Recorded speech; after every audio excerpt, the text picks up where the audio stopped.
Live from the 607, it's the Ocho Duro Parlay Hour, where we're talking everything movies, TV, comics, and entertainment. Join in the conversation on social media with the hashtag ODPH, because here we go.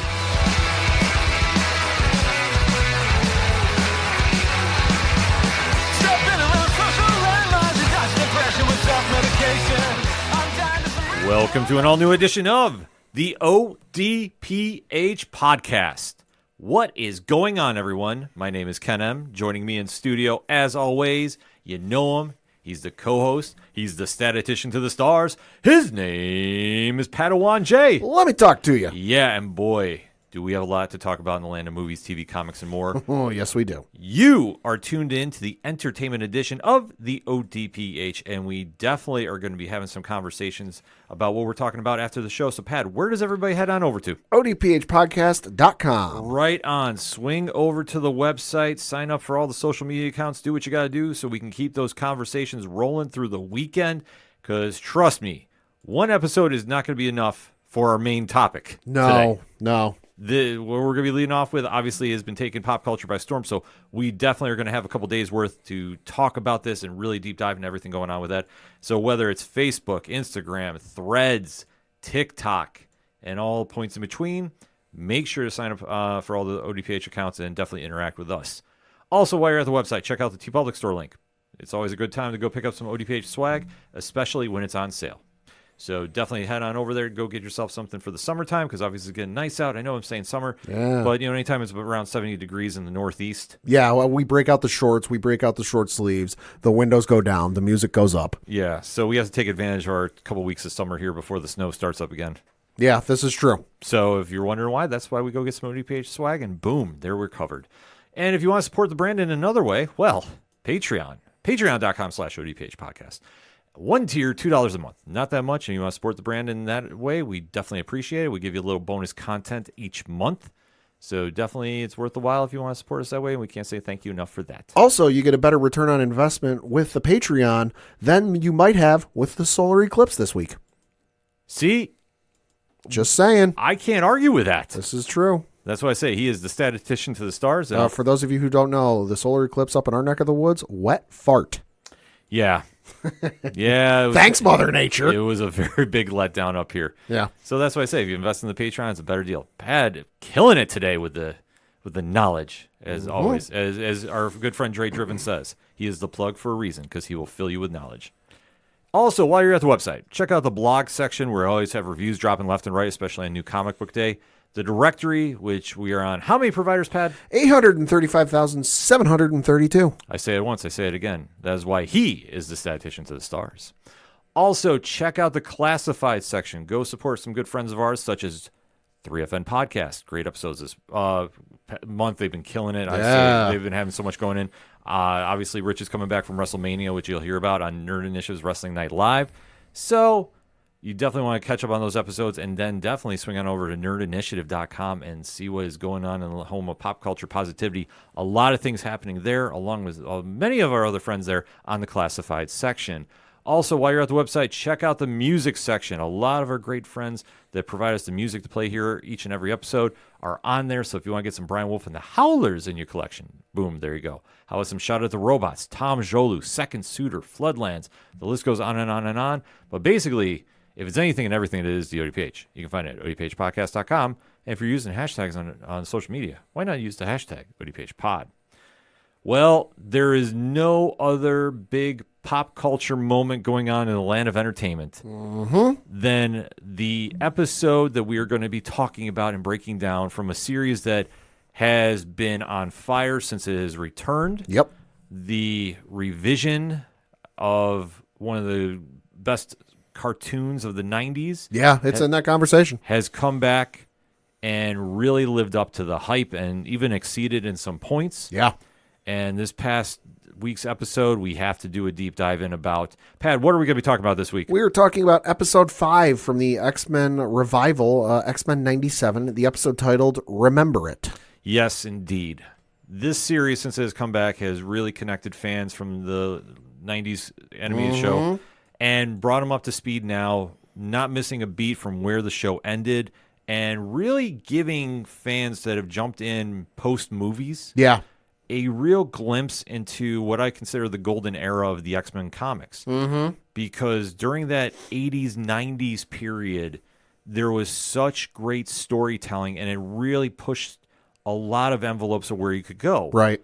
Because the X-Men have always known to be different in how they approach their villains, and, and just it's not your average comic.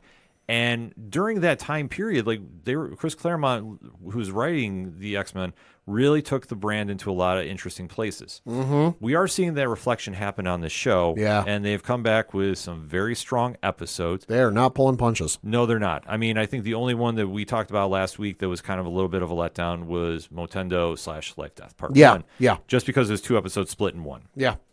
But they came back very, very strong with episode 5 entitled Remember It. So if you're new to the ODPH, first and foremost, thank you for checking us out. Leave us a review on your favorite podcatcher. It definitely helps the algorithm. What we like to do is give you a spoiler-free statement about what we're going to be talking about so we don't ruin anything for you if you haven't seen the episode yet. However, we do give you a countdown, and we also put the liner notes, the timestamp where we start going into spoilers. Pat, make sure you're taking care of that.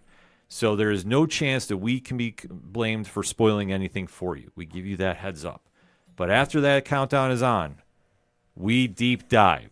We hold nothing back, and we give you fair warning. If you got to duck out, watch the episode and jump back in at that moment.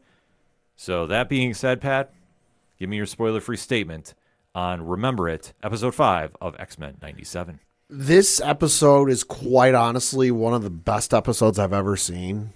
Not just for X-Men, but of like animation, period. It ranks up there for me with some of the episodes from Star Wars, Clone Wars, Beast Wars, Batman, the animated series, just those seminal episodes that like you think of a series and you go, if you had to watch one episode, that would be it. Like the Batman, the animated series, I think of the one where I think it was called Almost Got Him. Mm-hmm. And it was all the villains sitting around a poker table telling the story of how they almost caught Batman, but he got out of it in the end. One of the best episodes of the series. This one for me right now, early contention for best episode of the season. It's incredible. It's damn near flawless, and for anyone who hasn't seen the episode yet, don't go on social media, don't go into any hashtags, go into it don't go into the comments on a post on Facebook or, don't go searching down the reels on Instagram or whatever else. Like, don't go looking on Reddit. Just go watch the episode because this is one, you won't have the experience ruined for you completely if you go in knowing some stuff, but it'll definitely take away from the experience to a certain degree. It is absolutely best if you go into this as blind as you can because stuff has been up for the episode in terms of spoilers since I personally watched the episode at like 7 or 7:15 this morning Eastern. The spoilers were already up online. I looked and I checked a couple hashtags just to see if stuff was full-fledged. Stuff was there. So fair warning to those of you who haven't seen the episode yet. Do yourself a favor. Pause the episode right now. Go watch the episode and then come back because it is incredible. Best episode of the season thus far might be the episode of the year. Uh-huh. And I will say it's probably one of the best animated shows I've seen. Yeah. In a lifetime. I think for any X-Men fan, you came in with this, you had a roller coaster of emotions. Mm-hmm. You saw a lot of different elements at play. Mm-hmm. And the ending is going to hit because the one thing is the writing team made sure that you were emotionally invested. And especially, for a certain generation, especially my generation, this episode hits because this is how we were introduced. My generation was introduced to the X-Men. I was not fortunate enough to grow up within walking distance of a comic shop.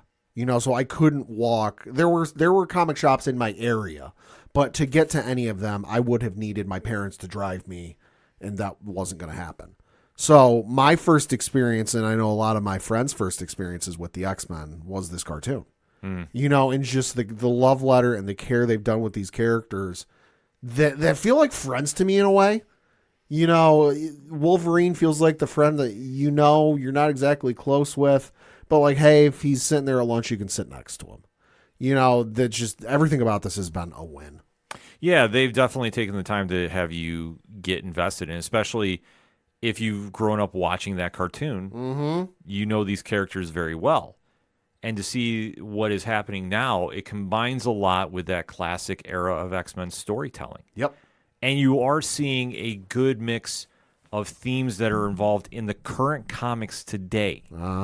Especially one element that we'll dive into. Yes. But I think for anybody that is just been on board with the Krakoan era currently in the comics, right, there's something to connect with you there. Oh, yeah. If it's somebody that's just watched with the cartoon, there's something to connect with you there. If it's somebody that read the Claremont run in the 80s and early 90s, there's something for you there. So with all that said, I thought they pulled this off flawlessly. I do too. I think that they really took their time to give fans something to really sink their teeth into. Right. And when that ending hits, it's going to just leave that impression on you that when they come back to this story, you know, the weight on this is going to be haunting, and it's unfortunately it's going to overshadow next week's episode. It's a lot of implications. Yeah, because they're going to take a detour to go back to a different story. So this one, fans are buzzing about, and rightfully so. And if you watch one episode of the series thus far, make it this one. You can jump in a little cold. Yeah. But you'll be fine, and you can catch up easily. Highest possible recommendation. But that being said, we have to dive into the spoilers here. So, Pad, in 3, 2, 1, talk to me. Like I said, this episode was some of the best storytelling I've seen, hands down. It was flawless. It pulled at my emotions. It was a roller coaster ride, as you alluded to. And it was one that was executed just magnificently. There's not a whole lot I can really gripe or complain about. I know last week I said I'm going to give it one more week of starting with this first, but if it's another stinker, you know, I'm going to switch up the watch order and watch Bad Batch before this. That counter's back down to 0. You know, I'm sticking with this first thing I watch on a Wednesday morning, because this was just incredible from start to finish. This was a masterpiece. Yeah.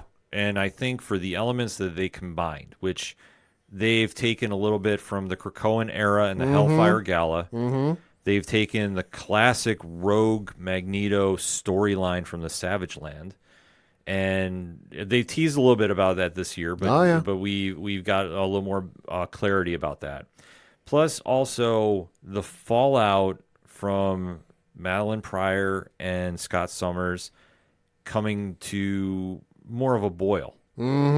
So when you combine all of these elements in place and then throw in the ending we got, this is why we get connected as fans to these shows. Yeah. And for animation, I think this serves the X-Men better than it does live action, because you're allowed to have multiple characters in.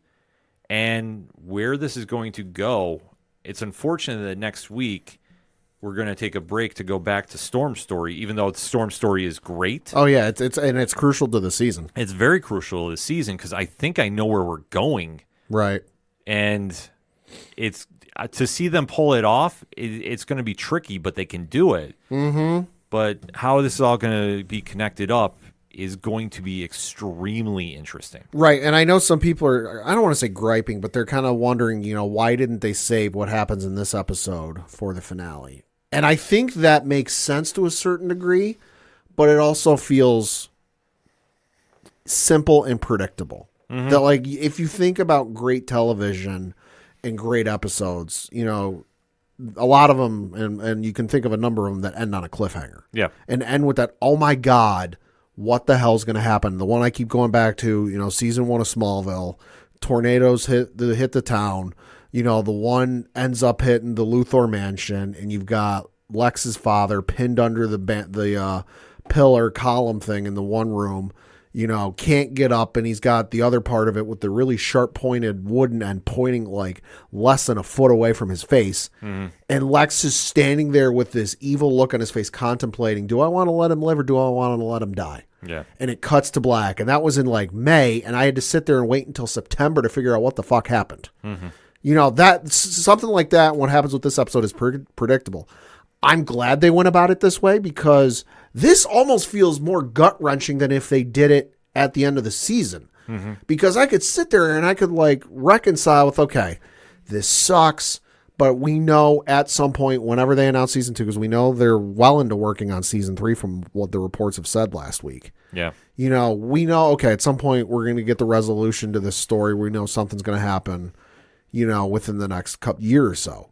This sucks because we know there's more coming and we don't know what it's going to entail or what's going to happen. They don't have to get to the end of the season and give us, you know, kind of a bookend to what happened here. They can leave it open-ended if they want to. This is, you know, twisting the old knife, as the saying goes.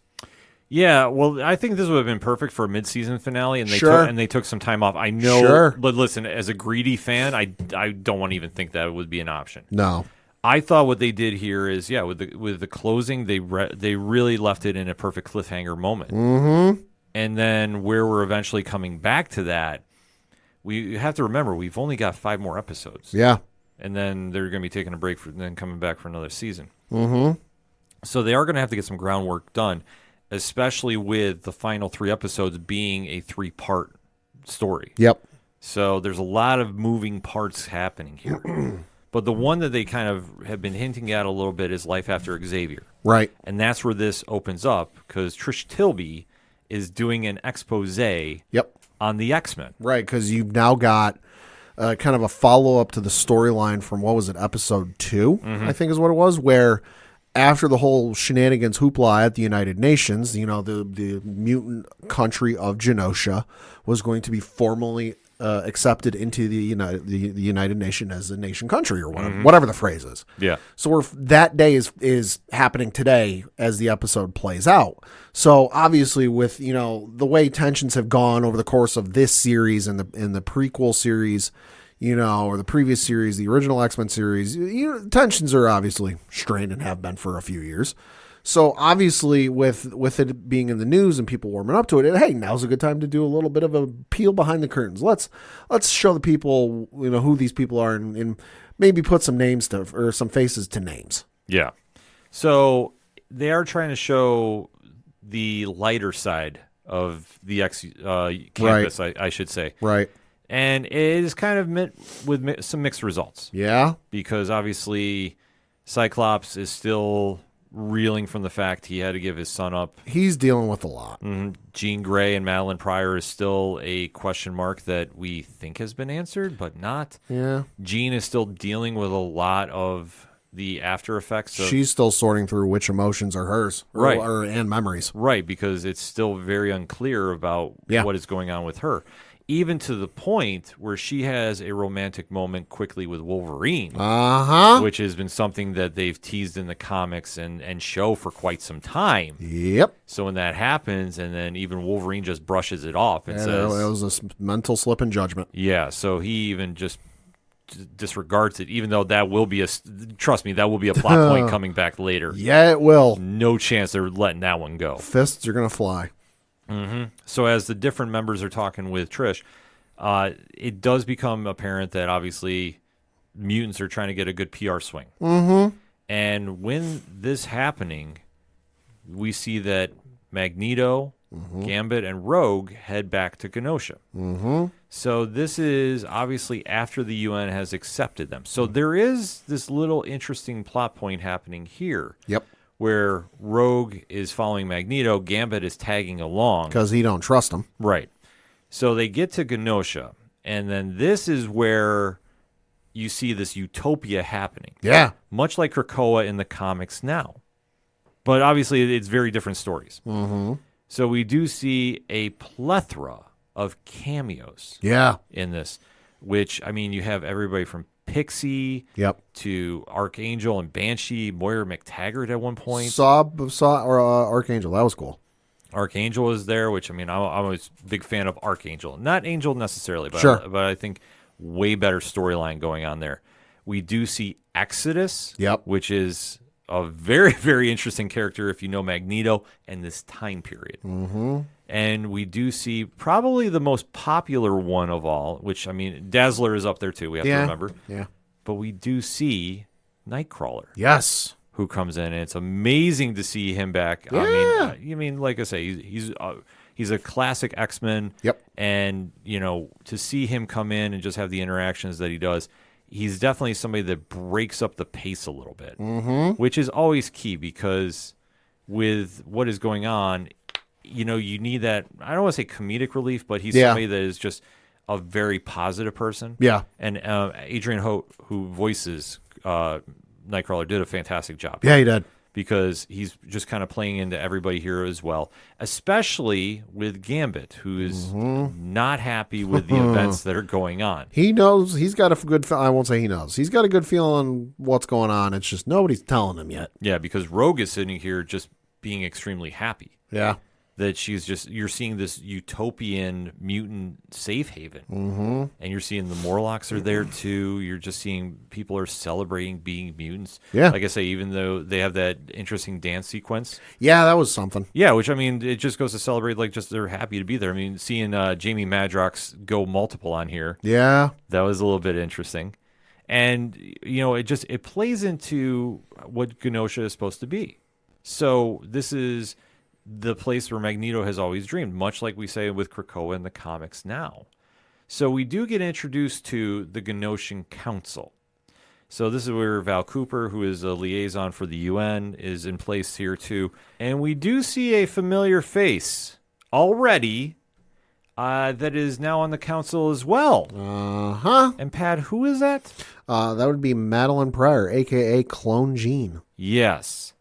So seeing how she is there, it does bring up a lot of questions of what's going on, because last time we saw her, she was going to forge her own path. Yep.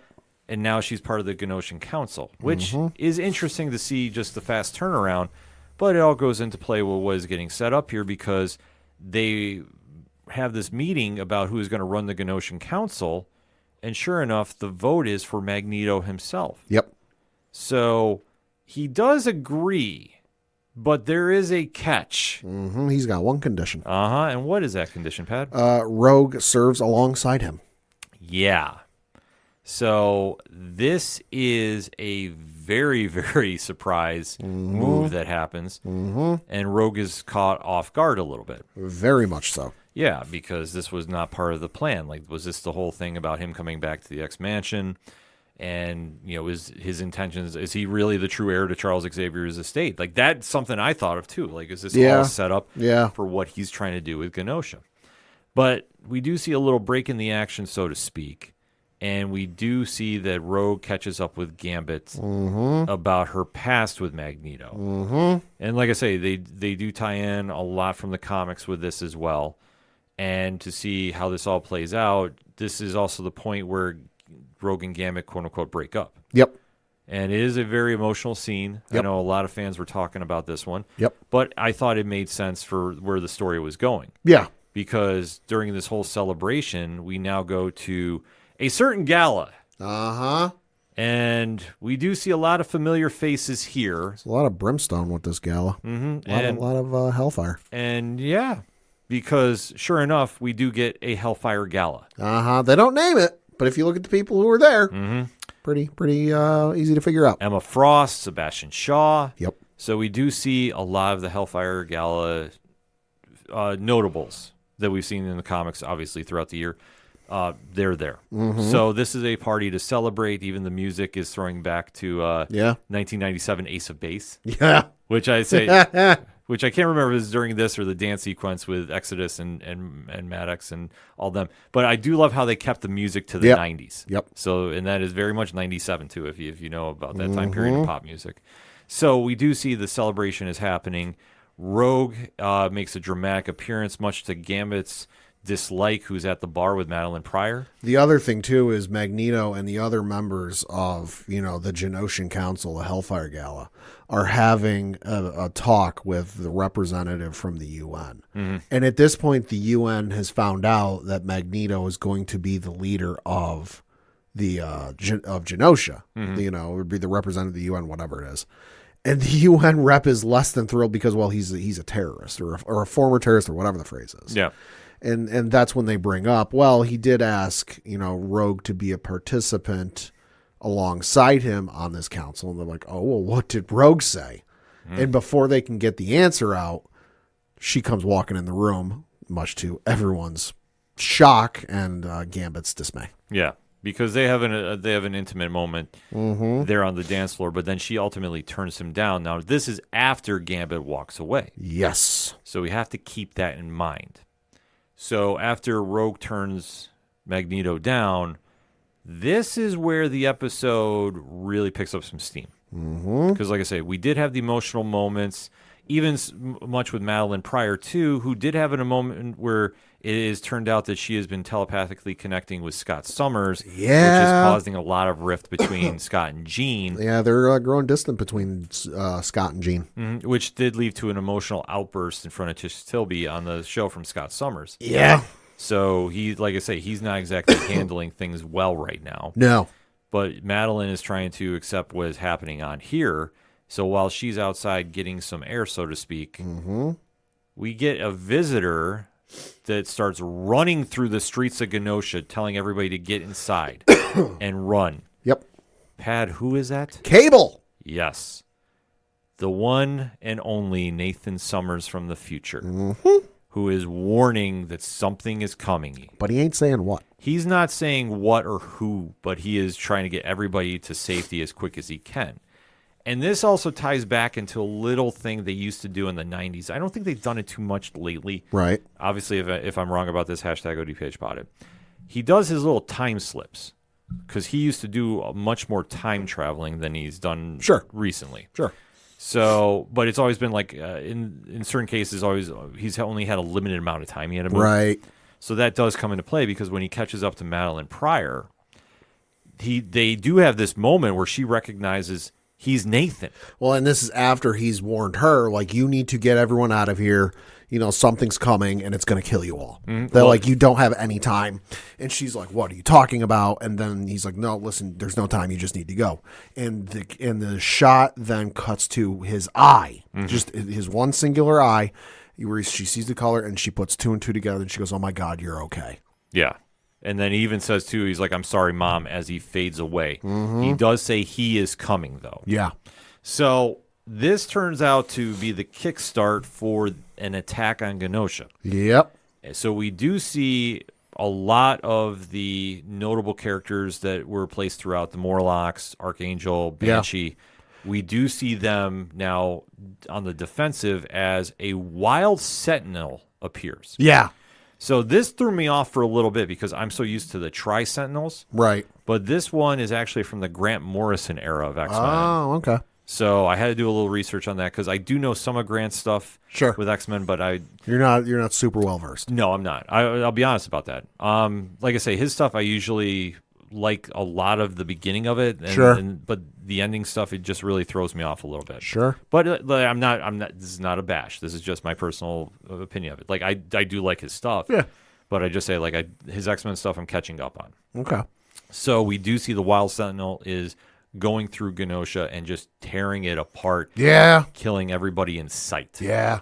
So we are seeing that Sentinels are now attacking. Rogue and Gambit are trying to do what they can to stop the attack. Well, yeah, and at some point, one of the people who's there is like, oh, why would the X-Men protect us? They don't like us. All of a sudden, the theme music hits. In comes Gambit with his staff. Yeah. Saving the day in an all-white suit. Because it was the plan all along. Yeah. That Gambit had to go do it. Magneto was saying, I'll fight him off and do what he can. Because he is sitting there.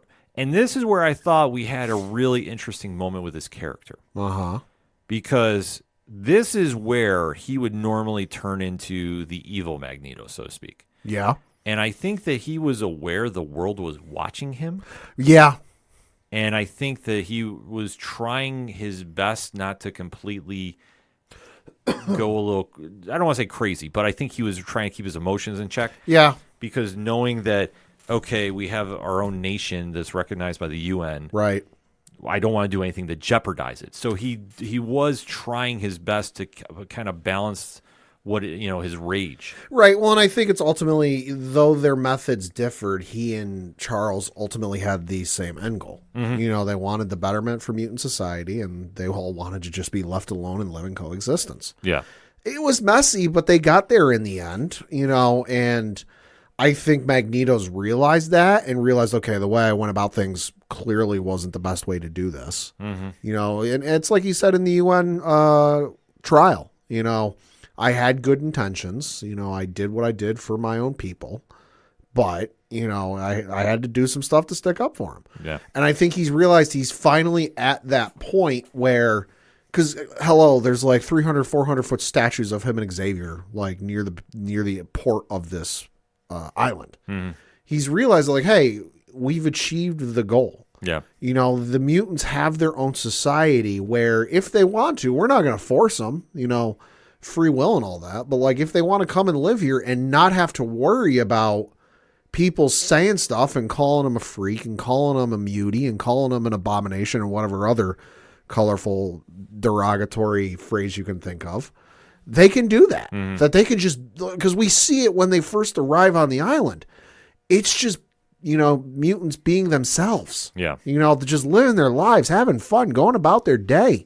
There's one dude we saw, we didn't mention it because it wasn't worth mentioning, but there's one dude towards the beginning of the episode on the island. What was he, like, working a fruit stand? He's just trying to make a living. Yeah. So he's achieved the goal. Yeah, I mean, that's one thing that I thought they did very right with this is they're trying to establish, like, the happiness of the mutants. Yeah. Especially they tied in a lot of more new mutants, not the actual group, but like I say, when you see Glob or Pixie, that were very, well known for a lot of new readers, so to speak. Right. Like I say, when you have that connection and you're trying to establish, like, hey, this is what, this is a whole new era for X-Men. Yeah. So when you're seeing those characters show up here, yeah, it does mean a lot too, especially with how quickly everything is going sideways, and you're seeing that Magneto is doing everything he can to fight him off. Mm-hmm. So we're seeing a lot of great action sequences here, especially with Gambit, like you alluded to. I think he was the all-star of this. Agreed. Because I want to say, once there's that scene underground with the Morlocks, and he has to come in and save him with the X-Men music hits. Yep. Like, it's perfect. Yep. It plays out, so well. So it is interesting to see how this is all shaping up, because he does eventually lead everybody to somewhat safety. Yep. But it's also safety around Magneto, because he's trying his best to stop this Sentinel, which he can't do. He's not holding anything back, and he can't stop it. No. And especially, things are bad, too, because this is when a cameo happens. Mm-hmm. That unless you were really staring at it, you did not see this person show up. I caught it, but I didn't recognize it was a cameo, and I didn't catch it till somebody pointed it out to me. Mm-hmm. And who is that cameo? That would be the Watcher. Yeah. Uatu shows up. Yeah. And if you know anything Blink and you miss it moment. But if you know anything about the Marvel Comics universe, if Uatu shows up, that means it is an endgame moment. Ish is going down. Mm-hmm. And especially with how the Wild Sentinel is running crazy, too. Yeah. That is the big key point here, is Magneto can't stop it. Mm-hmm. And you're even seeing Rogue is struggling to stop it. Yeah. So as they're trying to do what they can, it's just not happening. And at one point, Magneto really goes to cut loose, and that's when you hear the Sentinel go, Omega level threat detected. Mm-hmm. Yeah. So it knows what it's keying in on. Uh-huh. And especially if you take out an Omega level mutant, you've more or less defeated everybody. Yeah. Well, and so the Sentinel, and it's got other Sentinels in the area, are just destroying the island without regard. At one point, some people get killed, and Magneto goes, enough is enough. Mm. And he picks up, I don't know if it was like a tram car or a subway car, but it was something like that, and starts using it like a whip. Yeah. And that was an awesome sequence.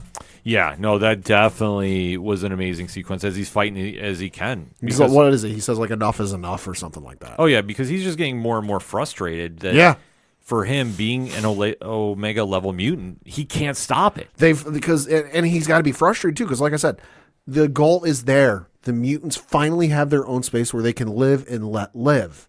That the UN, the governing body of the planet, almost or however many countries are a part of, they're recognized. They've finally got that status that like, hey, you are a thing. And somebody, we don't know who, somebody has sent this Sentinel there and is just wiping the place out. Yeah. So we're seeing this just massive brawl throughout Genosha, mass casualties left and right. We do see Magneto winds up pulling a force field around the Morlocks best he can. Yep. And even he gets Rogue and Gambit to safety, so to speak, as he ties a steel bar around them.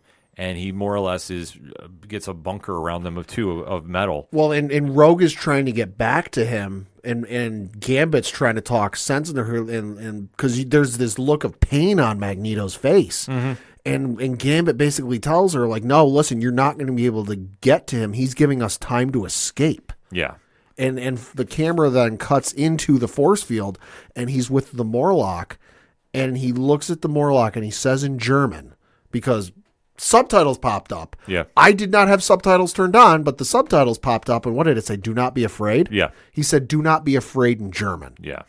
Oh, my God. Yeah, it's just an emotional scene as he is just sitting there trying to save everybody he can. Yeah. And this goes back to that emotional sequence of Rogue and Gambit's history, Rogue and Magneto's history. Yeah. Because you see that history of their relationship and how it went down. And like I say, it's a little Easter egg they put in there. Yeah.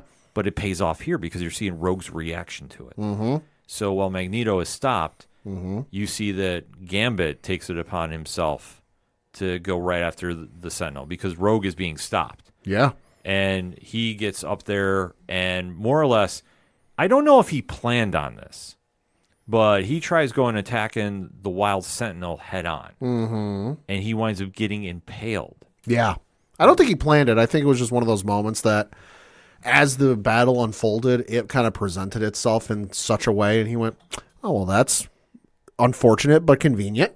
So as he's impaled in the side, like I say, I don't think he was planning on like sacrificing himself. He's a wild dude, and he's a wild card at points, but I don't think he's that much of a wild card. Well, I think that he was trying to get close enough to inject his staff in there. I agree with that, but I don't think getting impaled was on the plan. Yeah, no, but I think just like getting himself like wrapped around, I don't think that's what I'm trying to go with. I think he was expecting to get wrapped around. Yes. Not impaled with that. Yes. But meanwhile, he's hit in the side. Yep. So what does he do? And this is one of the best sequence ever. Is like he gives his farewell speech, and he's just as he's sitting there, knowing that it's not going to go, he's just like, basically, remember me. Yeah. As the one who took you out. So he winds up charging up the cable. Yep.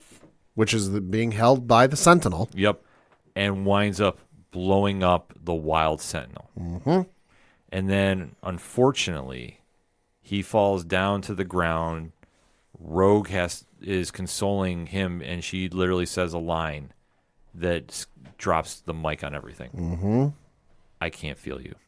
And this is all the meanwhile it cuts back to, very briefly, back at the X-Men mansion. And they're all gathered around a television, and there's a news report going on. And the news reporter is giving the warning, like, "Hey, listen, we normally wouldn't show this, but given the current events going on, we have to, viewer discretion is advised." And they're showing the damage and the carnage that's happened. Yeah, and that's how it ends. So, like we say, there's a lot of elements at play here. But the main points: Magneto's dead, and so's Gambit. Yeah, the blast just encompasses Magneto. We don't see what happens. We don't see his body. Right. So we have to remember that. Right. But we do see Gambits. And as of right now, he is gone. So we have to kind of wait and see where things play out. Now, I have a couple theories I can go into. Okay. So one, who the big bad is, I still think it's Apocalypse. Okay. And I know it's going to be kind of an interesting play here, but... Could be. Well...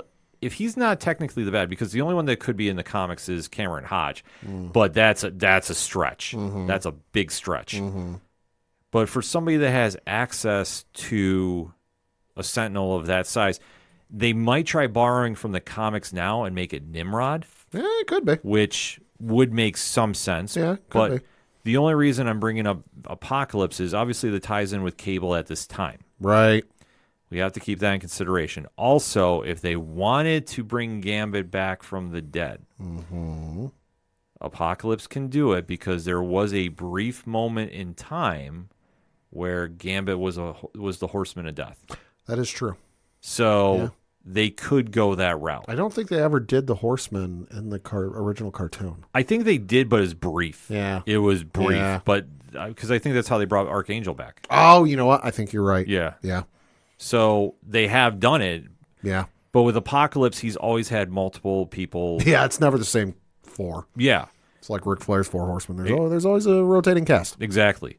And especially if they wanted to do Gambit as Death, Yeah, that could be interesting for the show. Like that'd be a twist of the knife if, like, let's just say it's the final shot of the first season. Mm-hmm. They think they've won the battle, whatever it is, and then you just see Apocalypse appear in the sky. Yeah. And he's like, oh, and they've had interactions with him before. They fought him for they're like, oh shit, Apocalypse is back. And the other 3 horsemen show up and they're like, oh my gosh, and it's recognizable, known characters to this universe, so that we, the viewer, can go, oh my god, it's these 3. Yeah. And then the last one, and they're like, and you could have a line from Beast like, oh wait, that's only 3. There's always 4. Who's the 4th? And then out of nowhere, like, time stream, whatever you want to call it, whatever it is, Gambit comes in. Cut to Rogue, cut to black. Oh yeah, no, it'd be perfect and I think that's where they're going with it. Could be. So that's why I say he's going to be involved some way or another. Yeah. I don't know necessarily. I can't see him just trying to kill everybody on Genosha though. Right. That's the only thing that I'm because at least at this point there are implications to death, because this isn't the comics. Krakoa isn't a thing in this universe that we know of. Right. So they can't just go, oh hey, whoops, you're dead. Let's just bring you back. Yeah, so the 5 mutants involved with Resurrection and the Krakoan protocols. Yeah, we haven't even gone that route. Yeah, that's not even a thing. No, I think the only ways that you're going to bring everybody back, and especially the one character I saw in the show, is Exodus. Mm-hmm. And if you know anything about him, Fabian Cortez, there are acolytes to Magneto. Yep. And especially with the Magneto was right signs that were around Genosha. Like I say, his castle, let's be honest, it was a castle. Mm-hmm. And especially the statues of him and Xavier that were in the crowd. Like, we didn't spend a lot of time even delving into it because it's an Easter egg for something later. Mm-hmm. But it's noteworthy because seeing that and then seeing the acolytes slowly appear in this episode. Yeah. That's how I think they're bringing Magneto back. Could be. And then that will lead into some very interesting stories should they go that route. Because the first time we ever saw the Acolytes was around that Jim Lee, Chris Claremont era when they restarted X-Men and it was X-Men #1. Right. So that could happen. And I think we might see a version of that. But it's too hard to say about who the big bad is going to be. Just knowing that next episode we go to Storm's finale with the adversary and life death. Presumably she'll get her powers back. Oh yeah, no, I think that's a lock. But considering who the adversary is and involving the Fall of the Mutant storyline. Yeah, I mean, well, the other thing too we also have to remember is Sinister's lurking in the background. Yeah, he is. I'm not saying he's the big bad, but we can't leave that chess piece unforgotten. Well, I mean, if you read the comics now, I mean, he does play a part with Orcus. Yeah. So it could be. Yeah, could be. I mean, I wouldn't. I mean, if you want me to do a percentage on it, I'll say this. I will give him a 35% chance right now. If Orcus shows up on the show. Oh, if Orcus shows up, yeah, it's a 100%. Well, no, I'm just saying, like, if they decide to go with Orcus as, like, the main villain and is the one sending the Sentinels after them, given the success of the X-Men comics in the last, however many years since they did the relaunch, I guess you could say, I'd see it on screen like, okay, yeah, that makes sense. Oh, yeah. It wouldn't be something out of left field like, oh, my God, I can't believe they chose that character. That's such a left field choice. Like, I'd see it and I'd go, yeah, that makes sense. It would make sense, but I think they would have done Orcus at the episode 1. That's where I think to give more of a payoff. Yeah. Because otherwise you're relying too much on everybody knowing the comics right now. And, and even though the comics are doing very well. Yeah. I mean, I don't think everybody knows Orcus if you went up to the comic shops and just said it as like a household name. Right. So that's where I say I think they could dabble around with that. I know another name that was thrown around was Cassandra Nova. I will say that's a wild card. That's a leap. Mm-hmm. If she showed up, I mean, obviously, if you know about her history in Genosha, that it is a possibility. Yeah. So there is a couple different ways to go, like I say, but that's the fun part of like trying to watch the show because we're so invested in these characters. That to see how their stories are going to play out, like this is going to be some real fun stuff. The other thing too we can't rule out is they did say some point in these first 5 episodes that it does sound like all of the other animated shows they did during this time period, the Spider-Mans and whatnot, are in the same universe. So we can't rule out it being a surprise cameo from somebody else in one of the other cartoons. Yeah, but like if it was going to be like a Doctor Doom, sure. Yeah, like I mean maybe. Yeah. I do agree with you. I think we are going to get a cameo of some sort. Dude, if we get Spider-Man from that cartoon with the original voice actor, oh my God. I think we will. Oh my God. I think with the last 3 episodes being a 3-part story, I think we are going to get a cameo. And historically, when they do multi-part stories over the course of, a couple episodes, they're not slouches. No. They're usually real good episodes. No, and especially the title being Tolerance is Extinction. Uh-huh. I mean, they can go a couple different routes with this. Mm-hmm. I mean, if they want to try borrowing a little bit from the Fall of the Mutant storyline, they could. They could. If they want to go extinction of agenda, they could do that, which, I mean, I think they're going to do. I just think if they haven't introduced Cameron Hodge by now, I think that they're going to have to recast and do somebody there. Mm-hmm. So like I say, I don't necessarily know how they're going to play that out, or if it's going to be Apocalypse, which is not out of the realm of thought, just based off who's involved. Right. Or, I mean, we could even think we're dealing with time travel, especially with one Cable. Yeah. We might have maybe an alternate version of Charles Xavier. Ooh, that could be. I mean, just YPAD? Reasons. But still, it could happen. So many different ways to go, but I mean, Pat, let's kind of wrap this up. I mean, final thoughts on this episode. Absolutely incredible episode. One that definitely, if you haven't seen the series, but you're familiar with the characters, definitely give it a watch because like you alluded to, Ken, they give you enough in the previously on segment that it's enough to go on, and then if you want to go back and check out the other first 4 episodes, you're definitely, welcome to do so, but it is incredible from start to finish and worth a rewatch. Oh, absolutely. This is one of the best episodes you're going to watch animated by Marvel ever. Mm-hmm. I think they really captured the emotions of the characters involved, and especially if you've been watching, depending on where you jump in, whether it's the comics or the cartoon, you're invested. Yeah. So when you're seeing that moment of heartbreak with Rogue and Magneto play out in Gambit 2 and seeing that triangle just get absolutely destroyed here and seeing the valiant efforts of Gambit and Magneto to stop the Wild Sentinel, like it is a moment that just keeps building and building, and until you get that end result where Gambit's lying in Rogue's arms. Yeah. And she's like, I can't feel you. And just that moment, and it's a cold ending. It's perfect. Yeah. The other thing to your point with Xavier, he is going to show up at some point. Because we know the character has been cast and the actor playing him has been announced. Mm-hmm. It's Ross Marquand. Yeah. Of course, from Walking Dead fame. He also did the voice of Red Skull in Avengers Endgame. So at some point he's going to show up, but just in what form? We don't know. No, I'm going to tell you he's going to come in from the Shi'ar universe. Ooh. No, we're doing Shi'ar. They've had too much of Lilandra in the... That's true. She showed up in like 3 straight openers. Yeah, they're not skipping that he's been in space healing. Same reason that, again, Phoenix was in the open of this one again. Mm-hmm. Yeah, I mean, I don't necessarily think they're going to try dabbling in the Phoenix Force for this. I could be wrong, though. You never know. Because the whole thing is with Tolerance's Extinction, there's so many different ways to go with that. First 3 episodes, wasn't there. Last 2, was there. Yeah, so they do have a lot of wiggle room to do that. Sure. So it just depends on what they want to do. Mm-hmm. But the thing is, they've done no wrong thus far. Absolutely. So we just have to keep that in mind as this show progresses forward. Mm-hmm. And then, I mean, once we go from there, it's going to be literally anybody's guess. But that's the beauty of watching this, folks. So we'll definitely have some more to talk about with that. So in the meantime, hit us up on the hashtag ODPHpod. What is your thoughts on arguably the best episode of the X-Men animated series thus far? Remember it, seasons 1, episode 5 of X-Men 97.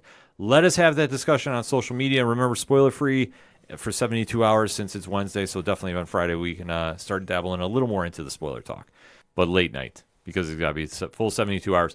So hit us up, let us know. We're gonna take a quick break. We'll be right back. You ever wondered what comics Mark from Vale is into? What Zach from Left Behind's favorite MCU movies are? Well, Metalcore Nerds is the show for you. My name is Sean Mott, and here at Metalcore Nerds, we cover the latest things in pop culture, whether it be Star Wars, Marvel, DC, AEW, and everything else in between. You can listen to the show every Monday on Adobe Howl at 7 p.m. Eastern, or find it anywhere you find podcasts after it debuts on the radio station. Coming back for another segment on this edition of the ODPH podcast. And we have to talk about another series on Disney Plus. Yes. Making a lot of noise, going into that final stretch, and business is picking up, as good old JR would say in the WWE days. Pad, what are we going to be talking about? Season 3, Episode 12 of Star Wars The Bad Batch, and the episode entitled Juggernaut. That's right. So, much like last segment, we're going to go spoiler-free, give our countdown, and then spoiler talk commences. So, Pad, give me your spoiler-free statement on the episode. Episode was good. You know, a little bit of a setup for these last few episodes because, as we know with the season, the whole kind of end goal is, well, we got to get to Tantus. Got to get to Tantus. You know, and this episode's about finding out how the hell we're going to get there. You know, and it's the setup for the final 3 episodes and the final battle because, you know, the episode titles are already out. You know, next week's is titled Into the Breach. Then you've got Flash Strike. And then lastly is The Cavalry Has Arrived. So it sounds like next 3 weeks are going to be, you know, the real, oh my God, you know, craziness battle stuff. But this one, good setup for the final plunge. The calm before the storm. Agreed. That's the easiest way to describe this. Solid episode, a lot of building. Yes. So going into that final stretch, knowing that, it made perfect sense. Mm-hmm. Very good episode to watch, but don't expect anything too earth-shattering. Yeah. Let's be honest about it. But like with anything that is involving this universe, nothing is really considered just filler. About the end goal and the journey to get there. Mm-hmm. So let's get into it. 3, 2, 1. Pat, talk to me. Good episode. I dug the action sequences. It was a lot of fun, a lot of craziness. I wasn't expecting as much action and adventure as we got in this episode, but hey, you know what? I was here for it. It did what it needed to do. Yeah. Like I say, I was very happy. We do have a name now for the clone assassin, CX2. Yep. And obviously with Omega in the possession of the Empire. Sacrificing herself, so to speak. Yeah. So that her brothers, you know, family members, whatever you want to call them, the Bad Batch, you know, Clone Squad, 99 or whatever they are, can survive. Yeah. So this is where CX2 and Omega return to Tantus. Mm-hmm. So Omega gets tested because, well, what is the significance of Omega? Omega is significant to what degree? We're not really sure, but is significant in midi-chlorians, a.k.a. the ability to use the Force. Mm-hmm. And the project that's being worked on Tantus ties into Project Necromancer. What is Project Necromancer, you might ask? Project Necromancer is the project, for lack of a better word, the Empire is working to give Emperor Palpatine a clone body. Because the one thing through old canon and new canon that's been kind of established is using the dark side, especially a lot, as Palpatine has done over the years, a little bit of a drain on the body. You know, really shortens the life expectancy, as it were. And as a dude who wants to be immortal and live forever and rule over everyone until the end of time, he's got to come up with some ways to do that. And one of the ways is, well, partly cloning his body. Yeah. It's Star Wars science, folks. Yep. We just roll with it. Yep. So this is where Omega gets tested. The count is up to par. Mm-hmm. It's high enough. Yeah, so she is now being held with everybody else for Project Necromancer. Mm-hmm. And obviously, a couple episodes ago, we kind of saw what happens. Yeah. So time is at the essence. Yeah. So the Bad Batch has to find a way to track down Omega. And we do get a little bit of a lead because we weren't sure exactly how they were going to do this. Mm-hmm. But Crosshair, of all people, has an idea. Yeah. So he brings it up to Wrecker and Hunter. Well, they're trying to figure out, you know, we got to get to Tantus. Well, we don't know where Tantus is. Nobody knows where Tantus is. And that's when Crosshair's like, well, I do know a guy. Yeah. Wait, how long have you known this? Well, since I was back working for the Empire. Why didn't you say this sooner? Well, because I really didn't want to go back there and I was hoping to avoid it at all costs. Which makes sense. Yeah. Yeah, I don't fault him on this one. So they have to go track down Rampart. Who, well, boy, is he done some bad things. detained Uh-huh. on an Imperial labor camp on the planet Erebus.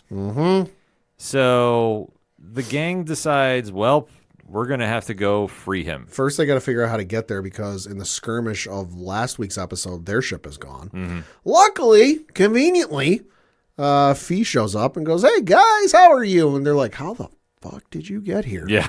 Like, the half an Imperial squadron was here. Like, she's like, "Oh, I just did X, Y, and Z and slipped through." Wait a minute, you're here. That means you have a ship. Cool. We need to borrow it and go on a mission. And she's like, "No, you're not going." Well, why not? Because I'm coming with you. Yep. So, with a little extra help, they wind up going into Erebus. And, well, they track down Rampart, who's on a transport vehicle. And in typical clone fashion, About as much subtlety as a train barreling through a stained glass window. yep, they wind up getting on there and wind up taking off with Rampart, who is not exactly the happiest to see them. No, because he recognized the crosshair, and he's basically like, ah, shit, it's you again. Yeah, so Yeah. there's still some unsettled business there. Yep. So once they get off in a very action-packed way, they go back to Fee's ship. Yep. And Rampart is basically saying, yeah, I could help. But I don't want to. I don't really want to. And they're like, listen, you can help us, or we can drop you back off where we found you. Yeah. Because we know they're missing you right now. Yeah. You So, might not be missing them. yeah. So it's kind of like, what's the lesser of two evils? The enemy of my enemy is my friend. Yeah. So Rampart goes, well, Okay. I'm willing to help out. But yeah, you can't drop me back off. No matter what you do. And they kind of basically say, okay. Yeah, sure. All right, so this is where we're going now. Yeah. And that's more or less how it ends. Yeah, the main bulk of the show was the action sequences of A, getting to Rampart, then B, getting him out of there, because again, they were about as subtle as a bull in a china shop, you know, and then it was just getting off the planet because this is an Imperial labor camp. It's not exactly lightly staffed because it's an off day. Yeah. There's enough of a force there that could cause some issues.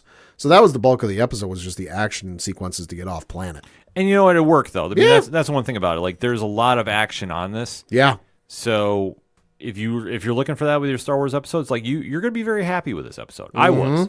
But it was more or less to build. So like I say, I always hate using the word filler. Sure. But that's what it kind of felt like here. Right. But it made sense. Like, Yeah, it's I mean, building. It's building. It's building to the finale. They had yet to figure out how to get to Tantus. They knew nobody who knew how to get there.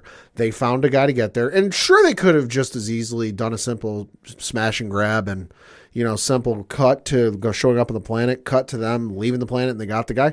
But that wouldn't make for exciting television. Right. So it did make sense for what they needed to do. Yeah.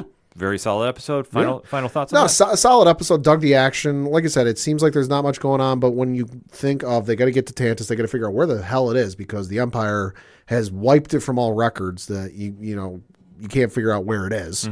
They had to figure out how to get there somewhere, and they made it adventurous and action filled, and I dug that. Yeah, same here. I thought it was solid for what it needed to be. We're trying to get from point A to point B. Yeah.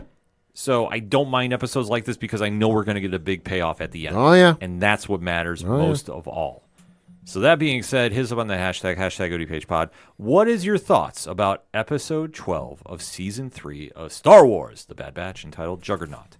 Let's have that discussion, shall we? But first, we're going to take a quick break. We'll be right back. Hey all, I'm Frank. Join me and my friends as we talk about all things geek. Here at Geek Freaks Podcast, we go over the weekly news of everything in geekdom, from movies to TV, video games, and comic books. We also have a growing YouTube community. Join us as we go over everything in your geek life and share in the love of geekdom.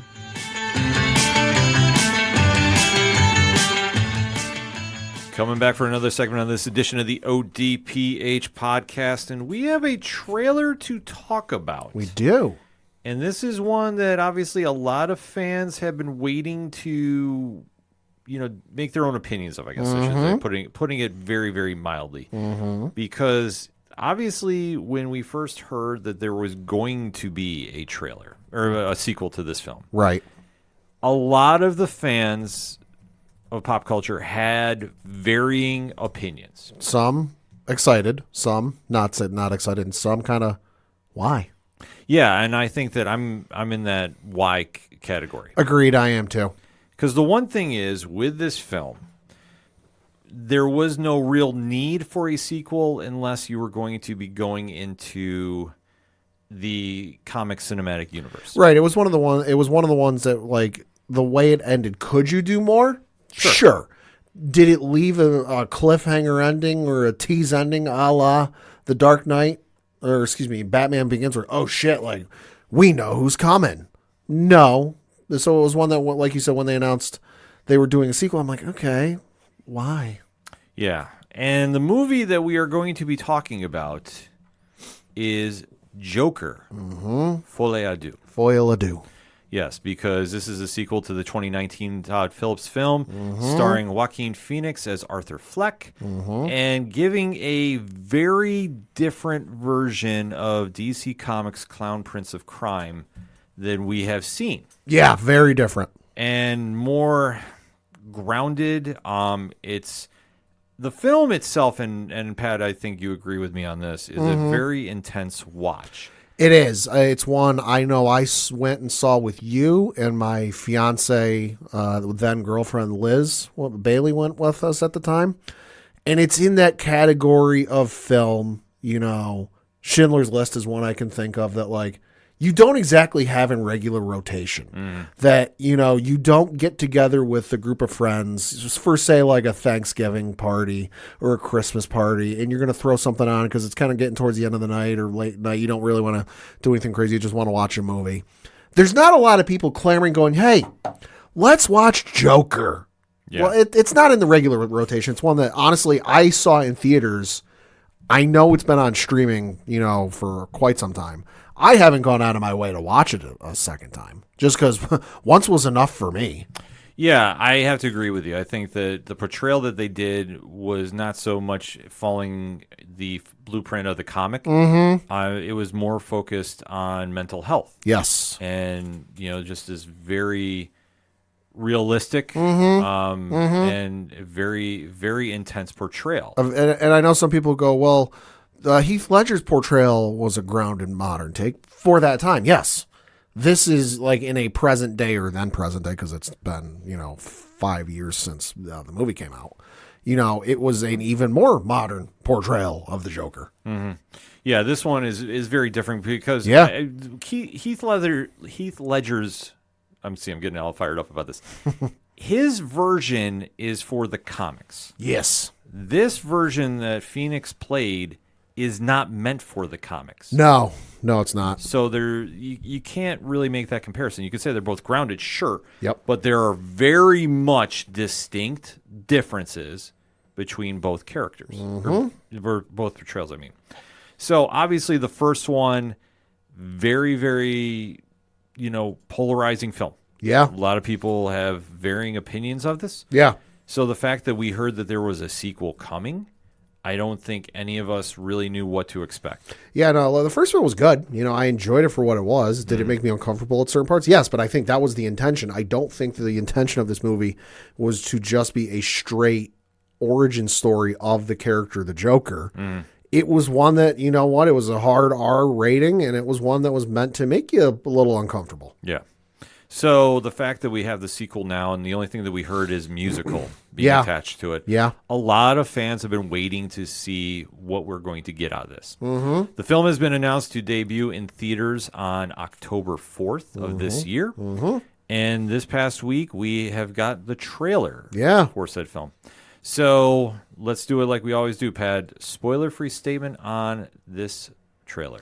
I realize the trailer is 2 minutes and 24 seconds, but it's really a teaser trailer because we've known for the longest time Lady Gaga is going to be in the film, and she's going to be portraying Harley Quinn, or at least a version of Harley Quinn. I think if you're going into this expecting a Batman the Animated Series version or some offshoot version of what Margot Robbie has done in recent years, it ain't going to be that. I can tell you that just based off of what little I've seen in the trailer.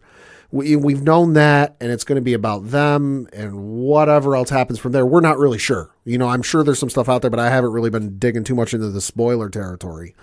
But for the trailer, it was enough to get me intrigued. It was one that, like I said, when they initially released the trailer, I was in the camp of why. Like, I enjoyed the first movie, but to me, it felt perfect, and it felt fine if you just left it at one. I'm not mad I'm getting a sequel. I'm not upset. I'm not like pitchforks and torches, pissed off. I'm just kind of like, okay, let's see what happens. Let's see what they show me, and I'll make a judgment call from there. And thus far, from the teaser trailer I saw, I'm intrigued.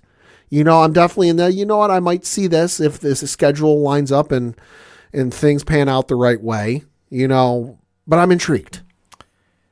I have to agree with you. I mean, I am very indifferent about this. Sure.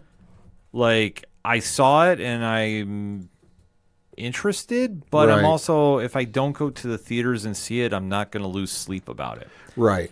It's one of these films that I am very curious about what the plot is really going to be. Right. And I do have some assumptions as we go along and for the spoiler portion of this that I think maybe we're going to see play out, but it's also one that, like, if you ask me right now, like, hey, it's in the theater right now, do you want to go? I'd be like, Right. Well, and this is going to be the interesting thing for the film was because when the first one came out in 2019, low expectations for this movie, you know, because that was at a point where DC was kind of wobbling, I guess you could say a little bit, you know, and wasn't exactly on the up and up, but things have turned around since then. At least we hope so. Things are looking brighter. They've had a little bit more success. But the film came out, and I mean, you look at the ratings and you look at the statistics, you know, from IMDb with 1.5 million reviews, it's got an 8.4 out of 10 on IMDb. Rotten Tomatoes, the critics only gave it a 69%, but the audience gave it an 88%. And then over on Letterboxd, with 22,000 fans having watched the movie, it's got a score of 3.8 out of 5.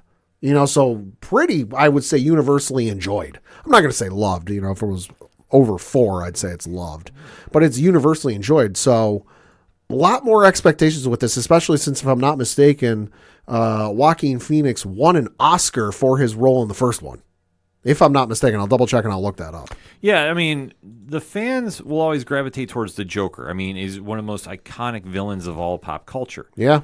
And I think to see him, you know, revel in his insanity, I think there's an appeal to it for comic fans and even pop culture fans. He did win an Oscar for Best Actor in a Leading Role for this movie. Okay. Also won a BAFTA and a Golden Globe and a Screen Actors Guild, among, I'm showing you the list, a lot of other awards. Yeah, no, it definitely, he had a very intense portrayal. Yeah. Which, like I say, it went away from the comics. Mm-hmm. The only thing that was in there was maybe a couple of Easter eggs here and there. Sure. But that was for the fans. But that was for the fans. But if you're trying to say that this is the Joker you see in the comics, no. Absolutely not. There's a reason they've never been clear cut on what his origin story is. Exactly. So for what we see here in Phoenix's character, yeah, there's a lot of open-ended areas that maybe we're going to see a little bit more of here. And I think they're going to play into more of what we saw in the same film. Yeah. The first film, right? Yeah. So that being said, I mean, let's just get into the spoiler talk about this because, like I say, there's a lot that I think I'm going to slip up and say. Okay. So let's just get into it in 3, 2, 1. So, Pat, I mean, what did you think? Like I said, the trailer was one that I was excited to see because I'd heard some of the rumors and I'd heard the musical stuff about it, and Lady Gaga being cast. I thought that was interesting. You know, I'm like, okay, her playing Harley Quinn. Okay, I can kind of see that, but it was one that I was still on the fence about just because it was one that I felt the original ended so well that it could be left alone and didn't really need a sequel, which you don't get a lot in Hollywood these days. You know, a lot of them are set up to be franchises or sequels or whatever you want to call it so that they can keep this going and keep the gravy train rolling. So like when I said they announced this, I'm like, really? I don't know. But the trailers got me intrigued enough that I'm like, okay, this isn't really much to go on, but you've at least piqued my attention. I'm willing to give, the first full-blown trailer. Because again, I'm on the Warner Brothers Pictures YouTube page. This video's got over 9.7 million views in less than 24 hours. As of recording, it's still number 1 on trending on all of YouTube. And it's got over 24,000 comments on this.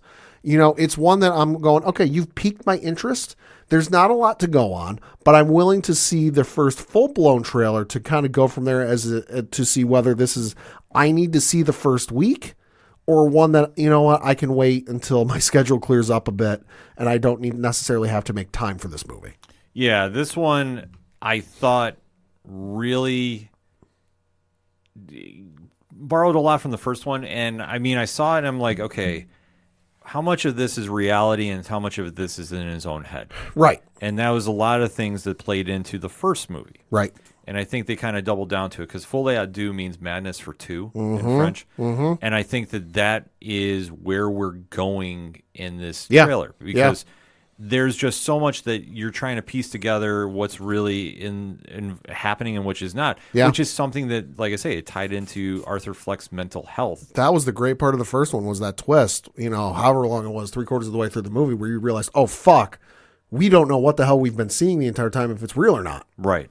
And I think that you're seeing a lot of that play in here. I agree. Yeah. Because, like I say, the opening shot is Arthur Fleck inside Arkham Asylum, we're assuming. Mm-hmm.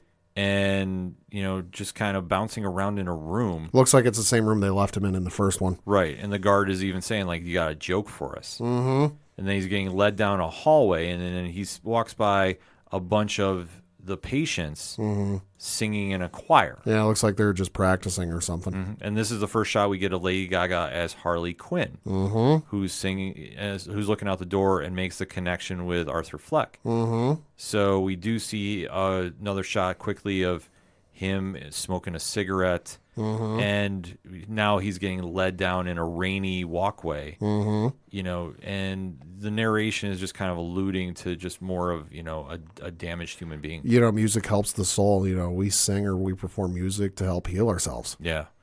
So then we get a shot of Harley Quinn walking up the stairs. I'm curious if this is the same stairs they used in the first Joker movie. I think it is, but it's from the top looking down or looking out. Right. That's my guess. So you see Harley Quinn walks up and says, I'm a nobody. Mm-hmm. And also... I think she says, I haven't done anything memorable or whatever it is like you. Yeah. But we do see this shot of her in the same choir room, so to speak, where Arthur Fleck's looking at her. Mm-hmm. And she's making the finger gesture like she has a gun to her head. Mm-hmm. And you see him just kind of look there, but she's smiling, and then she acts like she pulls the trigger. Which it's one of those like, oh, this place, am I right? Yeah. So then we get a shot of Joaquin Phoenix in his Joker ensemble at a piano with a singular spotlight on him from what I presume is ceiling of the room. Right. So as this happens, we get another shot of Fleck and Harley in the crowd like they're watching the performance. Yep. Now, I don't think this is real by any stretch of the imagination, but I think that how they set this up is very smart for the trailer. They're very deliberately cutting this in a way where you can't really tell. Because I kind of took that scene where they're sitting next to each other, is they're just showing a movie to the patients. Yeah. And they're just sitting there watching, because at this point they've connected, they've made friends with each other, and that's when she says, hey, let's get out of here. Right.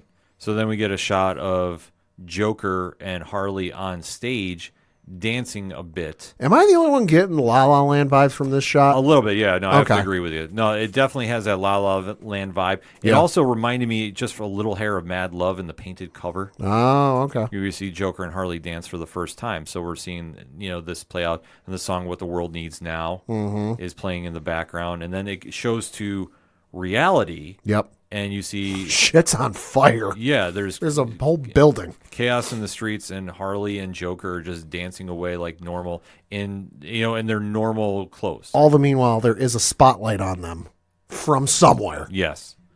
So then we get a shot then of Joker is running away from his Joker persona. Or someone dressed as it. Yeah, and then some more people. So like I say, because the last time we saw him, he had thought that he started this revolution of Jokers. Yep.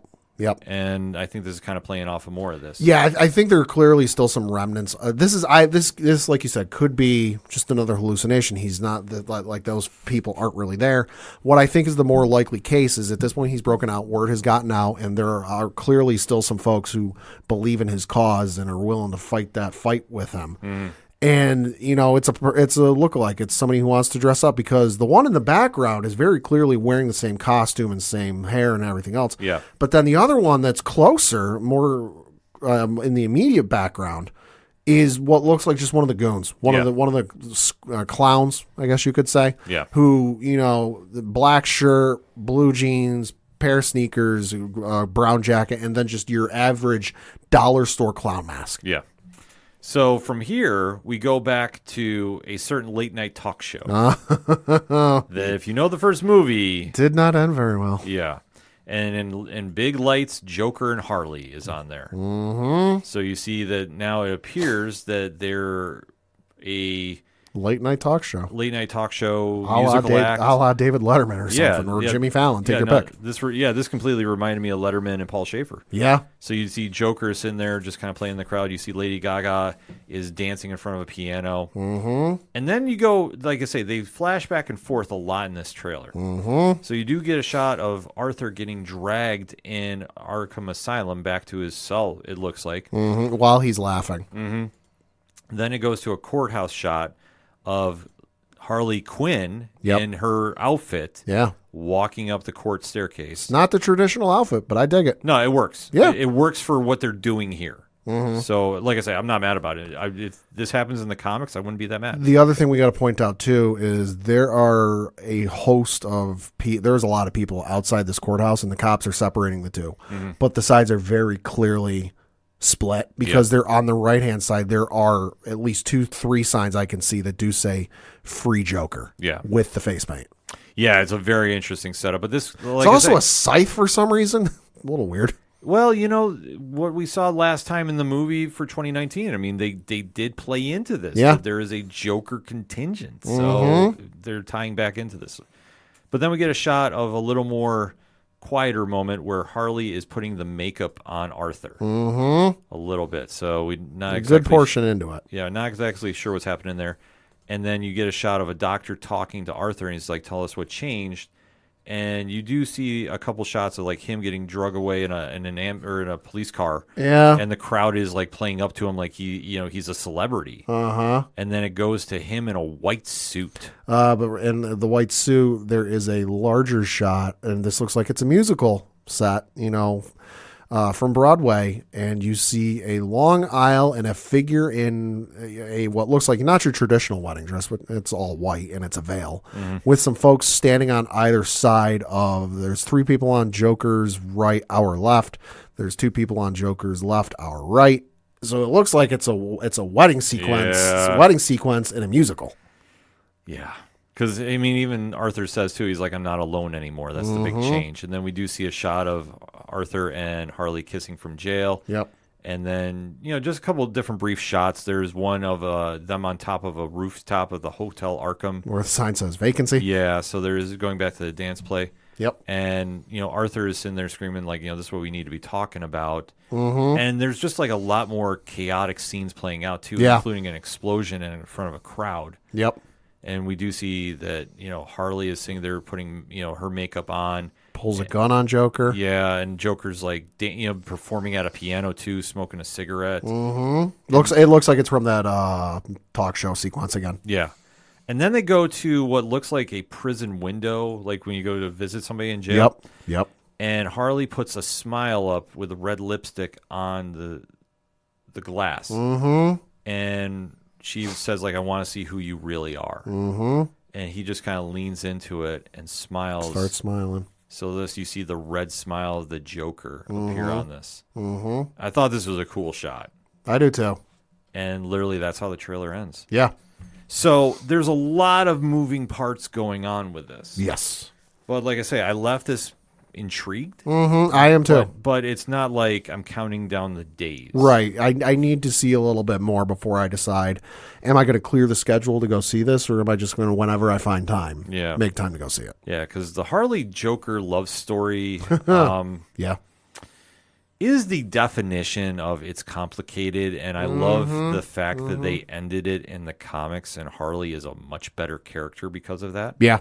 Yeah. And in every other level I can possibly say. Yeah. The fact they got her away from Joker and she's evolved now into one of DC's biggest characters. I mean, it kind of got out of control to the point where one of the Batman Arkham City DLCs, they insinuated she was pregnant with Joker's baby. Yeah. And then the next one came out and they went, LOL, JK. Yeah.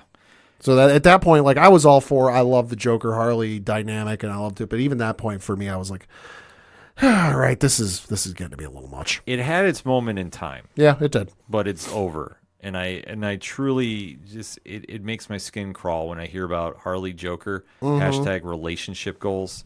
Ooh. I still see that to this day, and I'm just going to keep moving. Like, listen, I can't even get into this. Yeah. So if you really want, I'll even say this: if you want a great comic version, go pick up Kelly Thompson's Birds of Prey right now with Harley in it. Fantastic book. My guess for this movie though is I'm going to guess it's going to start off kind of in the traditional Harley origin story, where she's the intern or whatever it is at Arkham working with him, slowly becomes enamored by him, and then she's going to get fired from it, and that's when we see her show up at the jailhouse and make the smiley face we saw at the end of the trailer, and she's going to end up there. Could be. Because let's face it, does it make a whole lot of sense for you to put somebody in there who's clearly got a fascination, clearly got an obsession with the guy? No, but then again, it's Gotham City judicial system. They don't always do the brightest things. Yeah, I think, however they set up Harley's origin is going to be the key point here. Mm-hmm. If she's just another patient, that's an interesting take. Mm-hmm. If she goes from being his psychiatrist to then partner in crime, we've seen that play out in the comics and on the cartoon. It works. It works.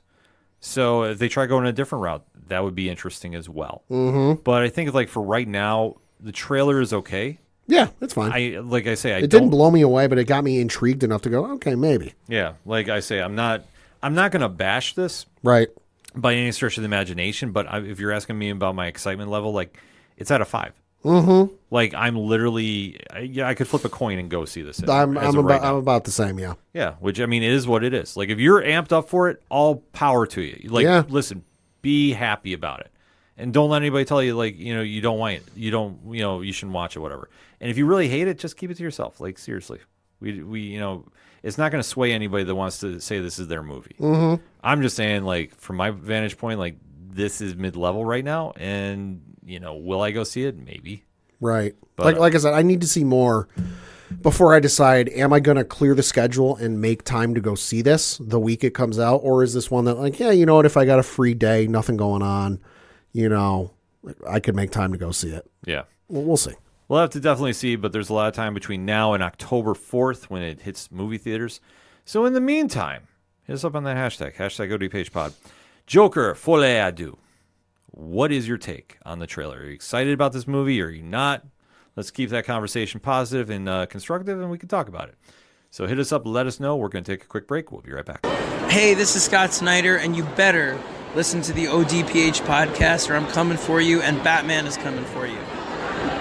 Coming back for the final segment on this edition of the ODPH podcast. Pad, what you got? Got a couple things to talk about. The first of which is some video game news, because we did get a trailer and a release date for the upcoming Star Wars video game from the folks over at Ubisoft titled Star Wars Outlaws. Now, this is going to be coming to us on the next-gen consoles, so PlayStation 5 and the Xbox, what is it called, the One? Or whatever it's called. Series 1. Series 1, Series X, not coming to PS4 or the prior Xbox console. Trailer looks all right. It looks interesting and definitely intriguing where they've set the time period. It is because, you see the carbonite slab of one Han Solo. Mm-hmm. So that clearly puts it in between Empire Strikes Back and Return of the Jedi. Dealing with the criminal underworld, because you do see a number of the crime syndicates if you're familiar with some of the stories in Star Wars the last couple of years. I do also see a little cameo from someone from Solo, a Star Wars story. I'm definitely intrigued by that one. Yeah. Pay attention, you'll see who I mean. Trailer looks interesting, though, because this game is going to be basically an open world GTA style game, because you play, a bounty hunter, well, not a bounty hunter, a scoundrel, a Han Solo type figure trying to make their way in the galaxy. And I say GTA because you can get wanted levels from the Empire. They can hunt you down, and you can not be available because there's multiple star systems I know you can travel to with this game. That you could have a wanted level and not be able to travel back to that star system for a while until the heat cools down. So it's definitely one that I saw got announced, and I was like, oh, this seems intriguing. But the more I read about this game, the more I'm kind of like, this might be a wait and see. Yeah. Especially with Ubisoft games these days, because the game's got just 2 different versions coming out for it.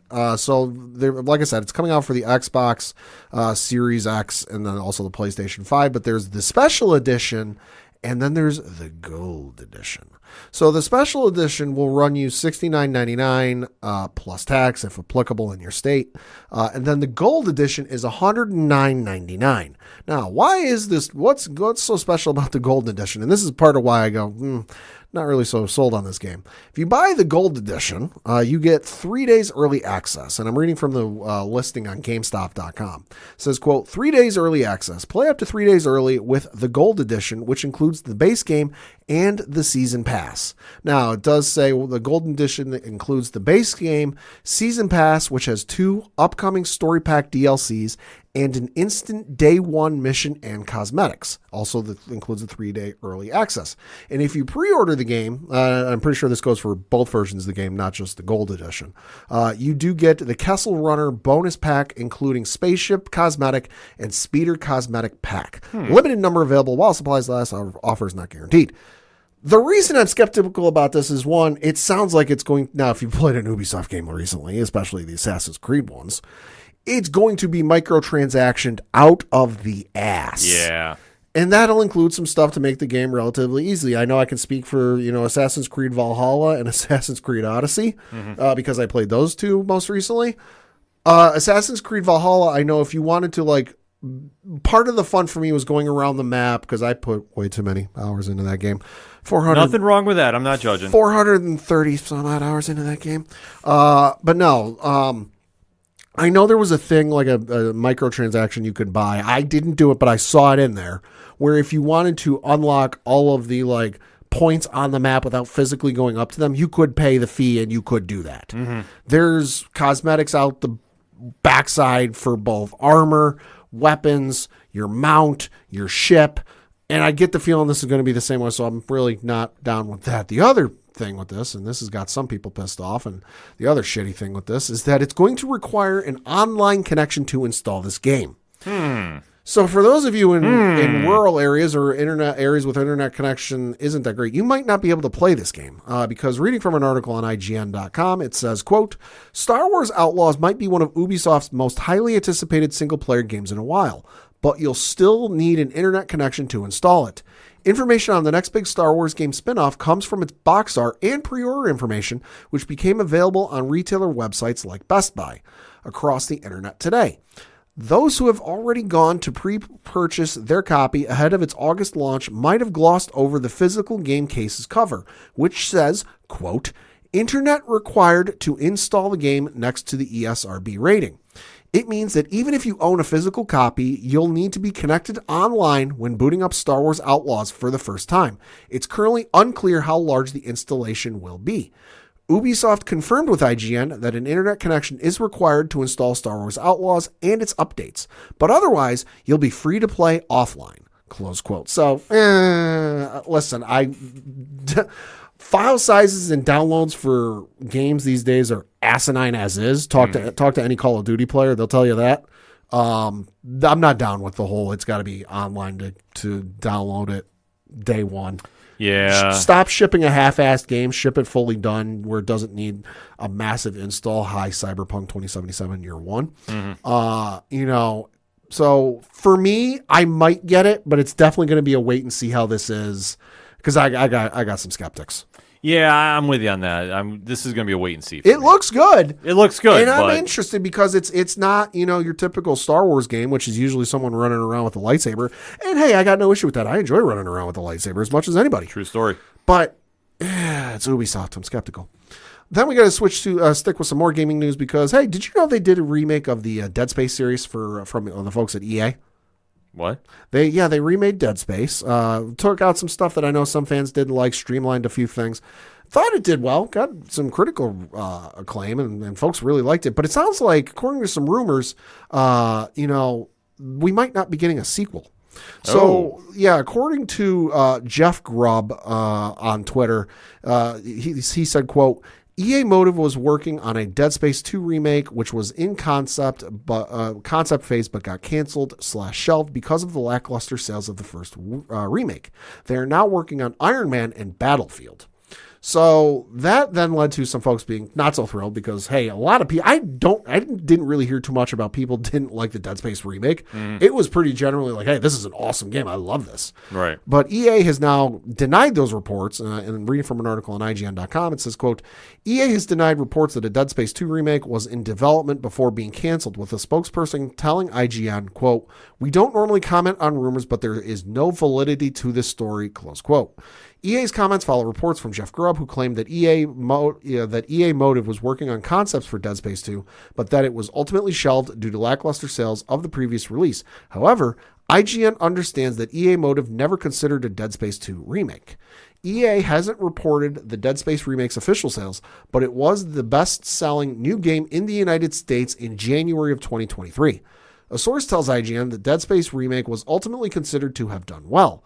Yesterday, EA announced that Motive is forming a new team led by Dead Space Remake developers Roman Campos Oriola and Philip Ducharme to support single-player and multiplayer objectives for Battlefield Universe.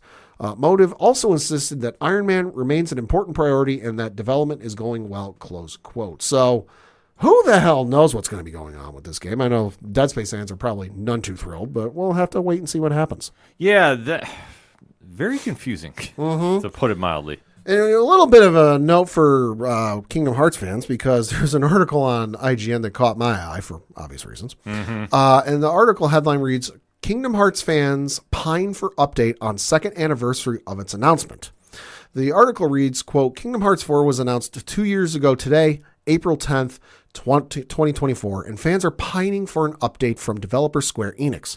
Discussing the anniversary on Reddit, fans were forced to assure each other the Kingdom Hearts 4 reveal wasn't just shared fever dream, but did actually happen, as despite coming out big with a lengthy trailer, Square Enix hasn't made any official announcements about the game since. Quote, I'm still not certain any of this ever even happened, joked just a quiet wallflower. Like, is any of this for real or not? I'm so ready to cry over a new trailer. Fans were also quick, if not a little pained, to point out Kingdom Hearts 3 was released more than 5 years ago, 5 years after its reveal trailer, which perhaps explains why they have a sense of humor about the lengthy wait for more information. Quote, I'm convinced Tetsuya Nomura thinks Kingdom Hearts fans don't age, joked Forged Fox 3.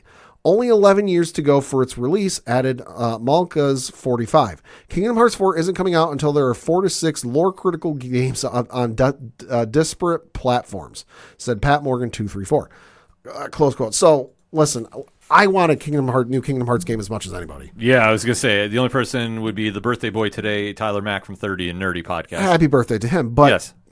To those Kingdom Hearts fans, were you not around for the original wait time? I first got into Kingdom Hearts, and I'm not trying to flex and say I was an OG fan, but like I was around. You were, though. You were. I was around for the first one. Yeah. I remember the first one getting advertised on Disney Channel, saying that looks really cool, and getting it for Christmas in 2002. Mm-hmm. The sequel, I got the sequel, Chain of Memories, for Christmas on my Game Boy Advance in 2004. Mm-hmm. I got Kingdom Hearts 2. Kingdom Hearts 2 was the first game I ever pre-ordered.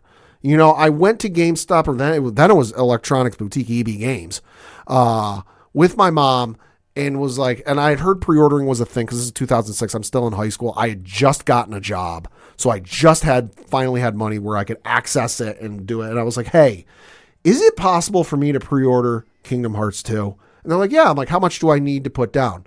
And they're like, well, you can put as much as you want down. You can pay the whole thing off now, or you can just do $5. I'm like, great. I'm going to do the whole thing right now. So I pre-ordered. Kingdom Hearts 2 was the first pre-order game, so I've been around a while. And even on the forums back in the days when we were pining and dissecting every trailer that had come out and what the hell does this mean? Blonde-haired kid, for those of you who know. But Kingdom Hearts 3, early concept stuff came out not long after 2 came out. So 2005, 2006, we started hearing stuff. We didn't get a confirmation it was happening until 2013. Yeah. So you went from 2005 to 2013. Do the math. 8 years. Mm-hmm. And then the game didn't come out until 2019. Like, do y'all forget, or were you just not around for it? The wait sucks. I agree. But wait, it'll be fine. Yeah. You just got to be patient, folks. Yeah. I mean, we live in a day and age, though, where nobody wants to wait. Everybody wants to be the first one to get a scoop and all that jazz. So. I know. Then we got to switch over to some television news because we got a trailer for something I did not know was coming. But when they announced... I heard rumors. See, you heard more than I did because I didn't hear shit about this. Wait, I scooped you on a Star Wars You thing? Did. Write this down. Save this moment. Yeah. But we did get a trailer last week for the upcoming series, short, sequel, whatever the hell this thing is. Sequel. Star Wars Tales of the Empire. Now, if you Yes. remember last year, I think it was, 2 years ago, whatever it was. 2 years ago, I believe. We got Star Wars Tales of the Jedi. Yep. Series of shorts about some Star Wars characters, fleshed out the story a little bit. This is obviously the sequel to it, Tales of the Empire. Gotta say, I am super fucking pumped for this because we do see it'll focus on the story of Morgan Elsbeth, who we know from the Ahsoka series, or was it the, it was the Ahsoka series. Yeah, I was going to say It was Ahsoka. the Ahsoka series. For some reason, I wanted to say the Ezra series, you but know, I'm I like, was Ezra didn't get a series. I was leaning Andor for some reason. Oh, but no. it's Ahsoka. Ahsoka series. So we will get a little bit of backstory for Morgan Elsbeth and kind of maybe how she went from surviving the downfall of the Night Sisters, which, hey, if you haven't seen that, watch Clone Wars, all 6 or 7 seasons, now on Disney+.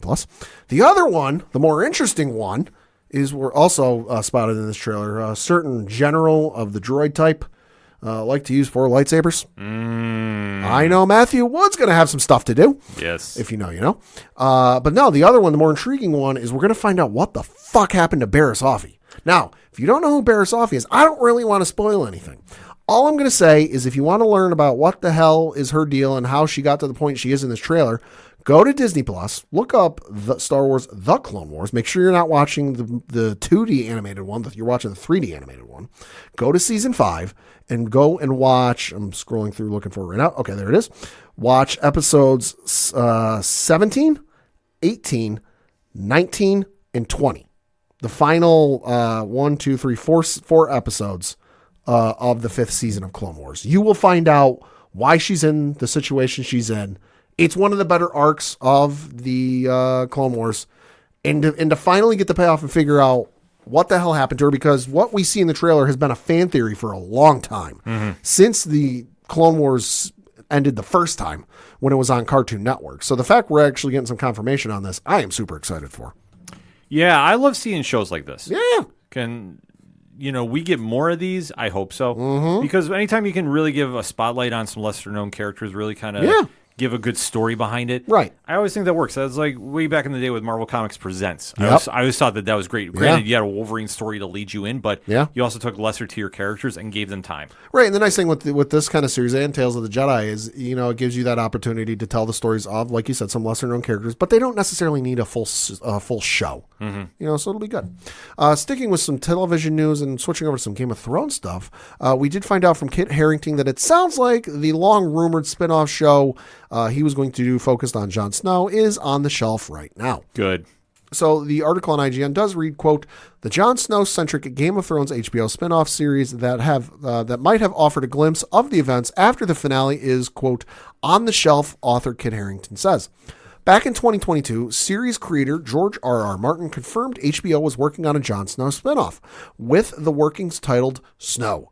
According to Martin, Harington was developing the series with his own team. Speaking with Screen Rant to promote his new film, Blood for Dust, which releases in theaters and on digital on April 19th, Harington revealed that a spin-off series is, quote, firmly on the shelf, citing his team's challenge to craft the right story for the cause. Quote, currently it's off the table because we couldn't find the right story to tell that we were all excited about enough. So we decided to lay down the tools for the time being, Harington told Screen Rant. There may be a time in the future where we return to it, but at the moment, no, it's firmly on the shelf, close quote. Good. I think at this stage, anything from the previous Game of Thrones era just needs to stay there. Yeah. I think that you have too many spin-offs now. Yes. I mean, obviously, House of the Dragon coming back. Mm-hmm. There's another one they're working on or something. Yeah. Yeah. So, like, they have so many projects. Like, it's going to turn into, like, Walking Dead. And, it's going to be a little oversaturated. And I just don't want that. Yeah. No, I don't either. Yeah. I'm intrigued about what happened. Don't get me wrong. Sure. But I always love that, with a good story, book, comic, video game, movie, television. What was this person doing before the show or whatever it is? What was this person doing afterwards? I'm always intrigued by that, but, time and place. Yeah, exactly. Then, if you're looking for something to watch this week, I know the reviews are coming out. It's dropping actually tonight as we record. It's the whole season dropping at 6 p.m. Pacific, 9 p.m. Eastern. do the time adjustments for your own time zone. But on Prime Video, Fallout is dropping. And Yeah. I am excited for this. I know the reviews have been dropping. I know IGN gave it a 9. The review, I cannot wait to watch this. Yeah, I know Nerd Initiative had very high praises for this. I know our guy Sean from Metalcore Nerds has been raving about it as well. So I'm definitely interested to see how this is. I mean, anytime you do video games to live action, it's always proceed with caution. Yes. But this one, it sounds like is a big hit. Looking on Rotten Tomatoes, currently the average tomato meter for the critics is 93%. Wow, that's big. Which, when it comes for video game adaptations, That's big. Yeah. Yeah, that's big for video game stuff. Yeah. Super excited to watch this, though. Oh, you have to be. I looked it up. It's with 55 reviews. Okay, but still, Yeah, take the victory laps where you got them. absolutely. So I got one more little entertainment thing to kick in, and then we got some comic stuff to talk about. Okay. It was announced via Twitter, or X, if you will, by one Eric Kripke, and multiple sites are reporting it, including comicbook.com, so I definitely give them the plug. Okay. The Boys Season 4 is done. Shit. And according to the tweet that has been posted from Kripke's account, quote, as of today, The Boys Season 4 is completely, totally, absolutely done. I'm really grateful and so proud of this cast and crew.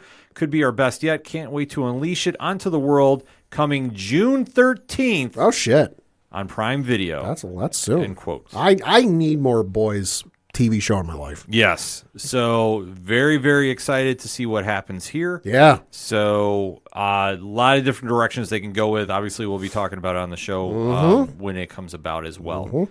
Comic book news-wise, though, a couple of big stories were breaking as we were talking.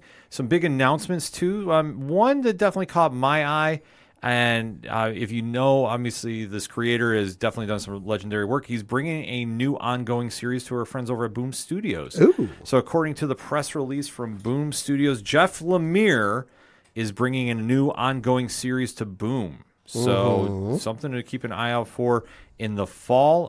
To read the press release, quote, Jeff Lemire, the Eisner Award-winning and New York Times bestselling writer and artist behind the critically and commercially acclaimed series such as Sweet Tooth, Essex County, Black Hammer, and Ascender, brings the storytelling prowess for the first time to Boom Studios this fall with a yet as of unannounced new series. Quote, the series is a dream come true for me, said Matt Gagnon, editor-in-chief of Boom Studios. Jeff Lemire is one of my all-time favorite creators. It's a highlight to bring him on, to have him bring his newest original creation to our publishing house. This will be a true ongoing series in the grand tradition of Jeff's masterpiece, Sweet Tooth. End quote. So that's big news. Nice. So that's super news. Like I'm excited for it. Lemire has always done really, really good stuff. So I definitely want to keep an eye out for that. And then from our friends at Marvel, we were talking X-Men, and that just made me remind of what the big plans are coming this summer. So we do know Uncanny X-Men in Legacy numbers is dropping in June. They're doing the big relaunch. We've talked about this with Jed McKay and Ryan Stegman's X-Men. Gail Simone, can't wait to read this, and David Marquez, Uncanny X-Men, and Eve L. Ewing and Carmen Camaro's Exceptional X-Men. Nice. So we do know about those 3 books are dropping this summer. It has been announced 3 more X titles are coming. We did get the announcement of creative teams and 3 titles for 2 of them. Okay. But the 3 titles are Thursday, as we record, they'll drop NYX. So we'll know who's behind that. I have a feeling about it, which I'm just going to say right now on record. I think that'll be like the new Generation X / New Mutants team. Okay. I think. Okay. I know there has been a previous incarnation of Right. NYX. Right. I don't know if it's going to be the sequel or not. I have to wait to see. But according to our friends from Marvel, they did send the press release. I recognize one of those faces. Yes. So Certain Merc with a mouth. yes. So joining X-Force, and Jeffrey Thorne and Marcus Toe are going to be the creative team behind this. Forge is now leading the X-Men, or the X-Force. Oh, boy. So reading the press release from Marvel Comics, quote, this time the iconic superhero Super Squad will be built from the ground up by the mutant inventor Forge, accessing an Omega-level degree of his unique, complex mutant power to build anything. Forge will bear witness to everything broken in the world. Luckily, he knows what he needs to fix it. Rachel Summers, Betsy Braddock, Sage, Surge, and Tank. To save nothing short of existence itself, they'll jump sword, gun, and fist first into deadly uncertainty, and the only thing they'll get in their way will be the secrets they keep, end quote. And like Pat alluded to, there is a certain member on this team as well. Which makes sense given the fact he's getting a movie here this summer. Yeah, but it kind of, going by the press release, I don't know if he's a permanent member. It looks like they'll bring in certain characters for certain missions. Deadpool will be in the first arc. Oh, boy. So super excited about this. Curious to see if he'll be sticking around or... I mean, he does have some ties in with the previous incarnation of X-Force, so it could happen. This is true. I'm very excited to see that. And then the third title, like we said, NYX is getting announced Thursday. So X-Force was announced on Tuesday. Today, and I'm super freaking excited about this. Yeah? We did get an announcement of a new ongoing Phoenix story. Ooh. But I'm extremely excited because the creative team, one of our favorite writers here at the ODPH, the one and only Stephanie Phillips. Oh, let's go. Yeah. So Alessandro Miracolo is doing the art. This is dropping in July. And listen, you had me at Stephanie Phillips writing. Anytime I see her on a book, I will pick it up, no matter what. Her track record, she is absolutely killing it. So this will be something. And just going by the press release, to quote again, quote, she is Jean Grey, she is Phoenix, she saves the world. She brings death. One woman alone in space who not only must do what no one else can, she yearns to. A desperate SOS from Nova brings the Phoenix to the edge of a black hole where hundreds of lives hang in the balance. And whatever Jean does or fails to do will bring darkness to the universe and haunt her in ways she can scarcely imagine, end quote. Oh, take my money now. I'm here for this. Uh-huh. So definitely excited about this, Pat. I mean, what's your initial reaction to this? I mean, listen, anytime you can do a great story with Phoenix, I'm always intrigued. And if Stephanie Phillips is writing, fucking sign me up. Yeah. This will be a no-brainer. We'll be talking about this when it comes out in the summer. A lot of X-Men titles are coming. Like I say, I only know about the 6 thus far. Right. I would imagine we'll have a couple more get alluded to. I'm not doubting a Wolverine re-up possibly. Probably. Or do something there, like, because just with everything kicking off new. Yeah. I know after the end of the Sabretooth War, I would imagine, but we'll have to see how that plays out. But speaking of comics, it is New Comic Book Day. Pat, what you picking up this week? Got a couple things picking up this week. The first of which is from the folks over at DC. It is Action Comics, issue number 1064. And this is House of Brainiac, Part 1. Yeah. Description of this: Brainiac attacks. Brainiac's Lobo army invades Metropolis in an action-packed, oversized issue. The Super Family and all the heroes of Metropolis join the fight, but will they be enough to hold off Brainiac's lethal and crazed soldiers? Can Superman and Lex learn what Brainiac is searching for? He's not bottling Metropolis, so what is he collecting instead? This cover looks fucking nuts, and I'm here for it. Yeah, no, this is going to be a big kickoff to Absolute Power, I believe. Then you've got the folks over Marvel, Resurrection of Magneto, issue number 4. This is from Al Ewing. This one reads, Return of the King. The master of magnetism has returned to the world, but it is not the world he left. Nor is Magneto the same man who left it. Has death changed him for the better or for the worse? And when he sees what Orcus has done to mutant kind, will it change him again?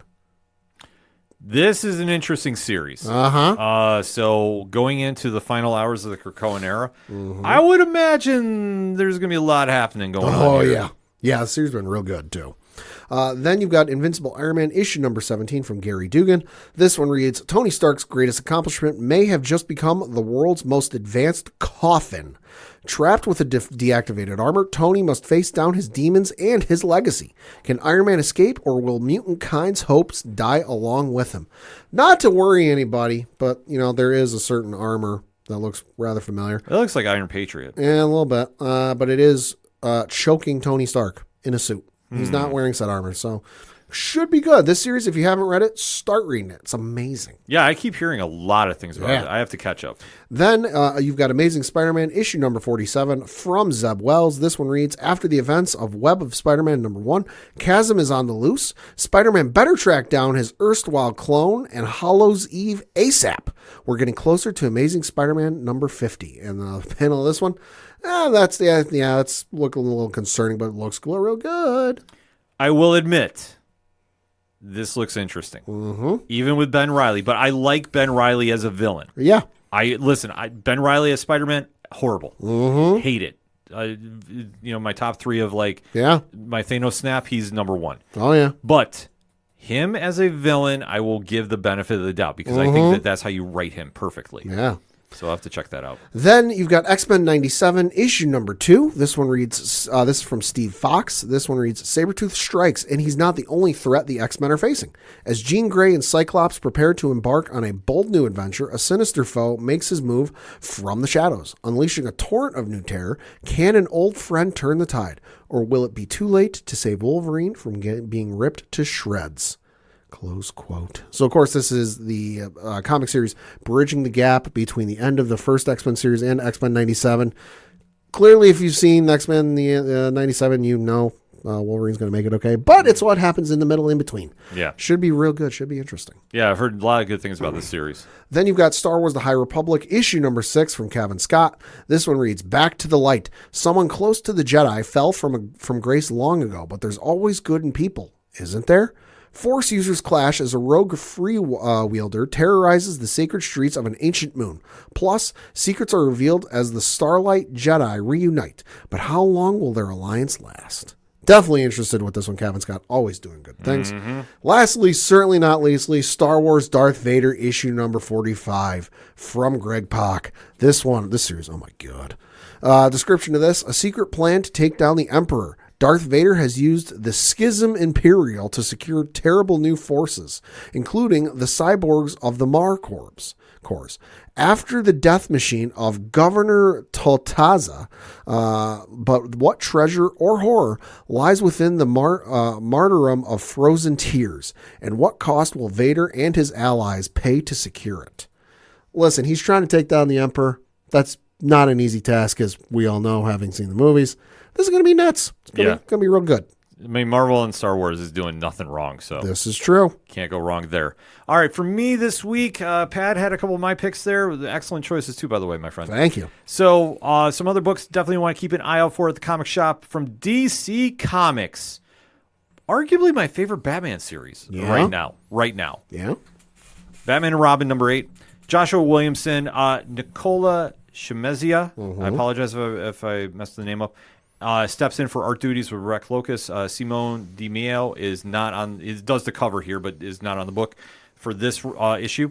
And this is picking up a lot of interesting directions here because last issue Flatline showed up, who we know has a history with Damian Wayne. Right. So she is in town looking for her sisters. So there's a little story that happens there. Plus, Batman is still investigating the whole story going on with the cult of Man-Bat that is happening there. And then there's the big X factor known as Shush. So a lot of moving parts are happening here. This series has been nothing but fun. And especially it's a very stark contrast to what Chip Zdarsky is doing. Right. And I'm not meaning that in a bad sense by any stretch of the imagination. Sure. But I love how you can pick up two Batman books and they're totally different vibes. And this one, I love the fact that we're just focusing on the father and son angle with Batman and Damian. I think it does really good stuff. And like I say, I really like the Chip Zdarsky stuff too, because it is really out there, but in my opinion, I love the takes he's doing. It's fresh and creative, so I'll always side with that. Coming from our friends over at Skybound Entertainment and Image Comics, Daniel Warren Johnson, Transformers number 7. Oh. Brand new art kicks off, also with a new artist. Jorge Corona is now taking over art duties on the book and doesn't miss a beat. This one is a knockdown, drag-out brawl for who is going to be leading the Decepticons. Nice. Between my personal favorite Decepticon of all time, Soundwave, and Starscream. Ooh. So this one, like I say, doesn't miss a beat with the art change duty. It still is a phenomenal series. It might be one of the best at in the shops. Like we can have this debate about a few books, but every time this book drops, it is absolute must-read material. So definitely give that a big recommendation. And then lastly, from our good friends over at Boom Studios, we were talking about Boom earlier, House of Slaughter number 22. So this is the spin-off book from Something is Killing the Children. Tate Brombell and Antonio Fusio is doing the creative duties on this. And this is The Butcher's War Part 2. So what this book does, much in the same vein of Tales of the Empire. Right. They take certain characters from the Slaughterverse, as it's known, and gives them about a 5-issue run. Okay. And they let different creators come in and run wild with them. Right. So in the story of Jace Boucher, they have let Brombell and Fuzo do a couple arcs. Mm-hmm. This is now the payoff. This has been alluded to that this will be the last run of the Butcher. And is now getting very personal about what happens here, because with both houses of hunters now looking to take out Jace Boucher, the attack is getting personal. And it's definitely an emotional issue if you've been reading his story in this run. This previous arc too, especially. Like, that's where you're going to get a lot more payoff. Right. It's a great ending. I really dug it, and just where they're going to, like, it's going to be absolutely insanity when they wrap this up. Because especially too, being if they're titling it's the last one, I don't think he makes it out alive. Probably not. But he's definitely going to be taking a lot of people with him. So much good stuff at the comic shops this week. If you want even more recommendations, nerdinitiative.com. Over 20 reviews currently on the site. It's insane. Sheesh. Yep. But hey, we like to do New Comic Book Day like nobody else. So definitely remember to go out and support your LCS wherever you're at, because it's New Comic Book Day, and that's the rules. I don't make them. I just follow them. But I will make that one too. So that being said, anything and everything that is the ODPH, you can find it at odphpodcast.com. That's it for this week in entertainment. So for the one and only Padawan J, Thank you. I'm your host, Ken. Thank you as always for listening to the ODPH podcast. We'll see you next time.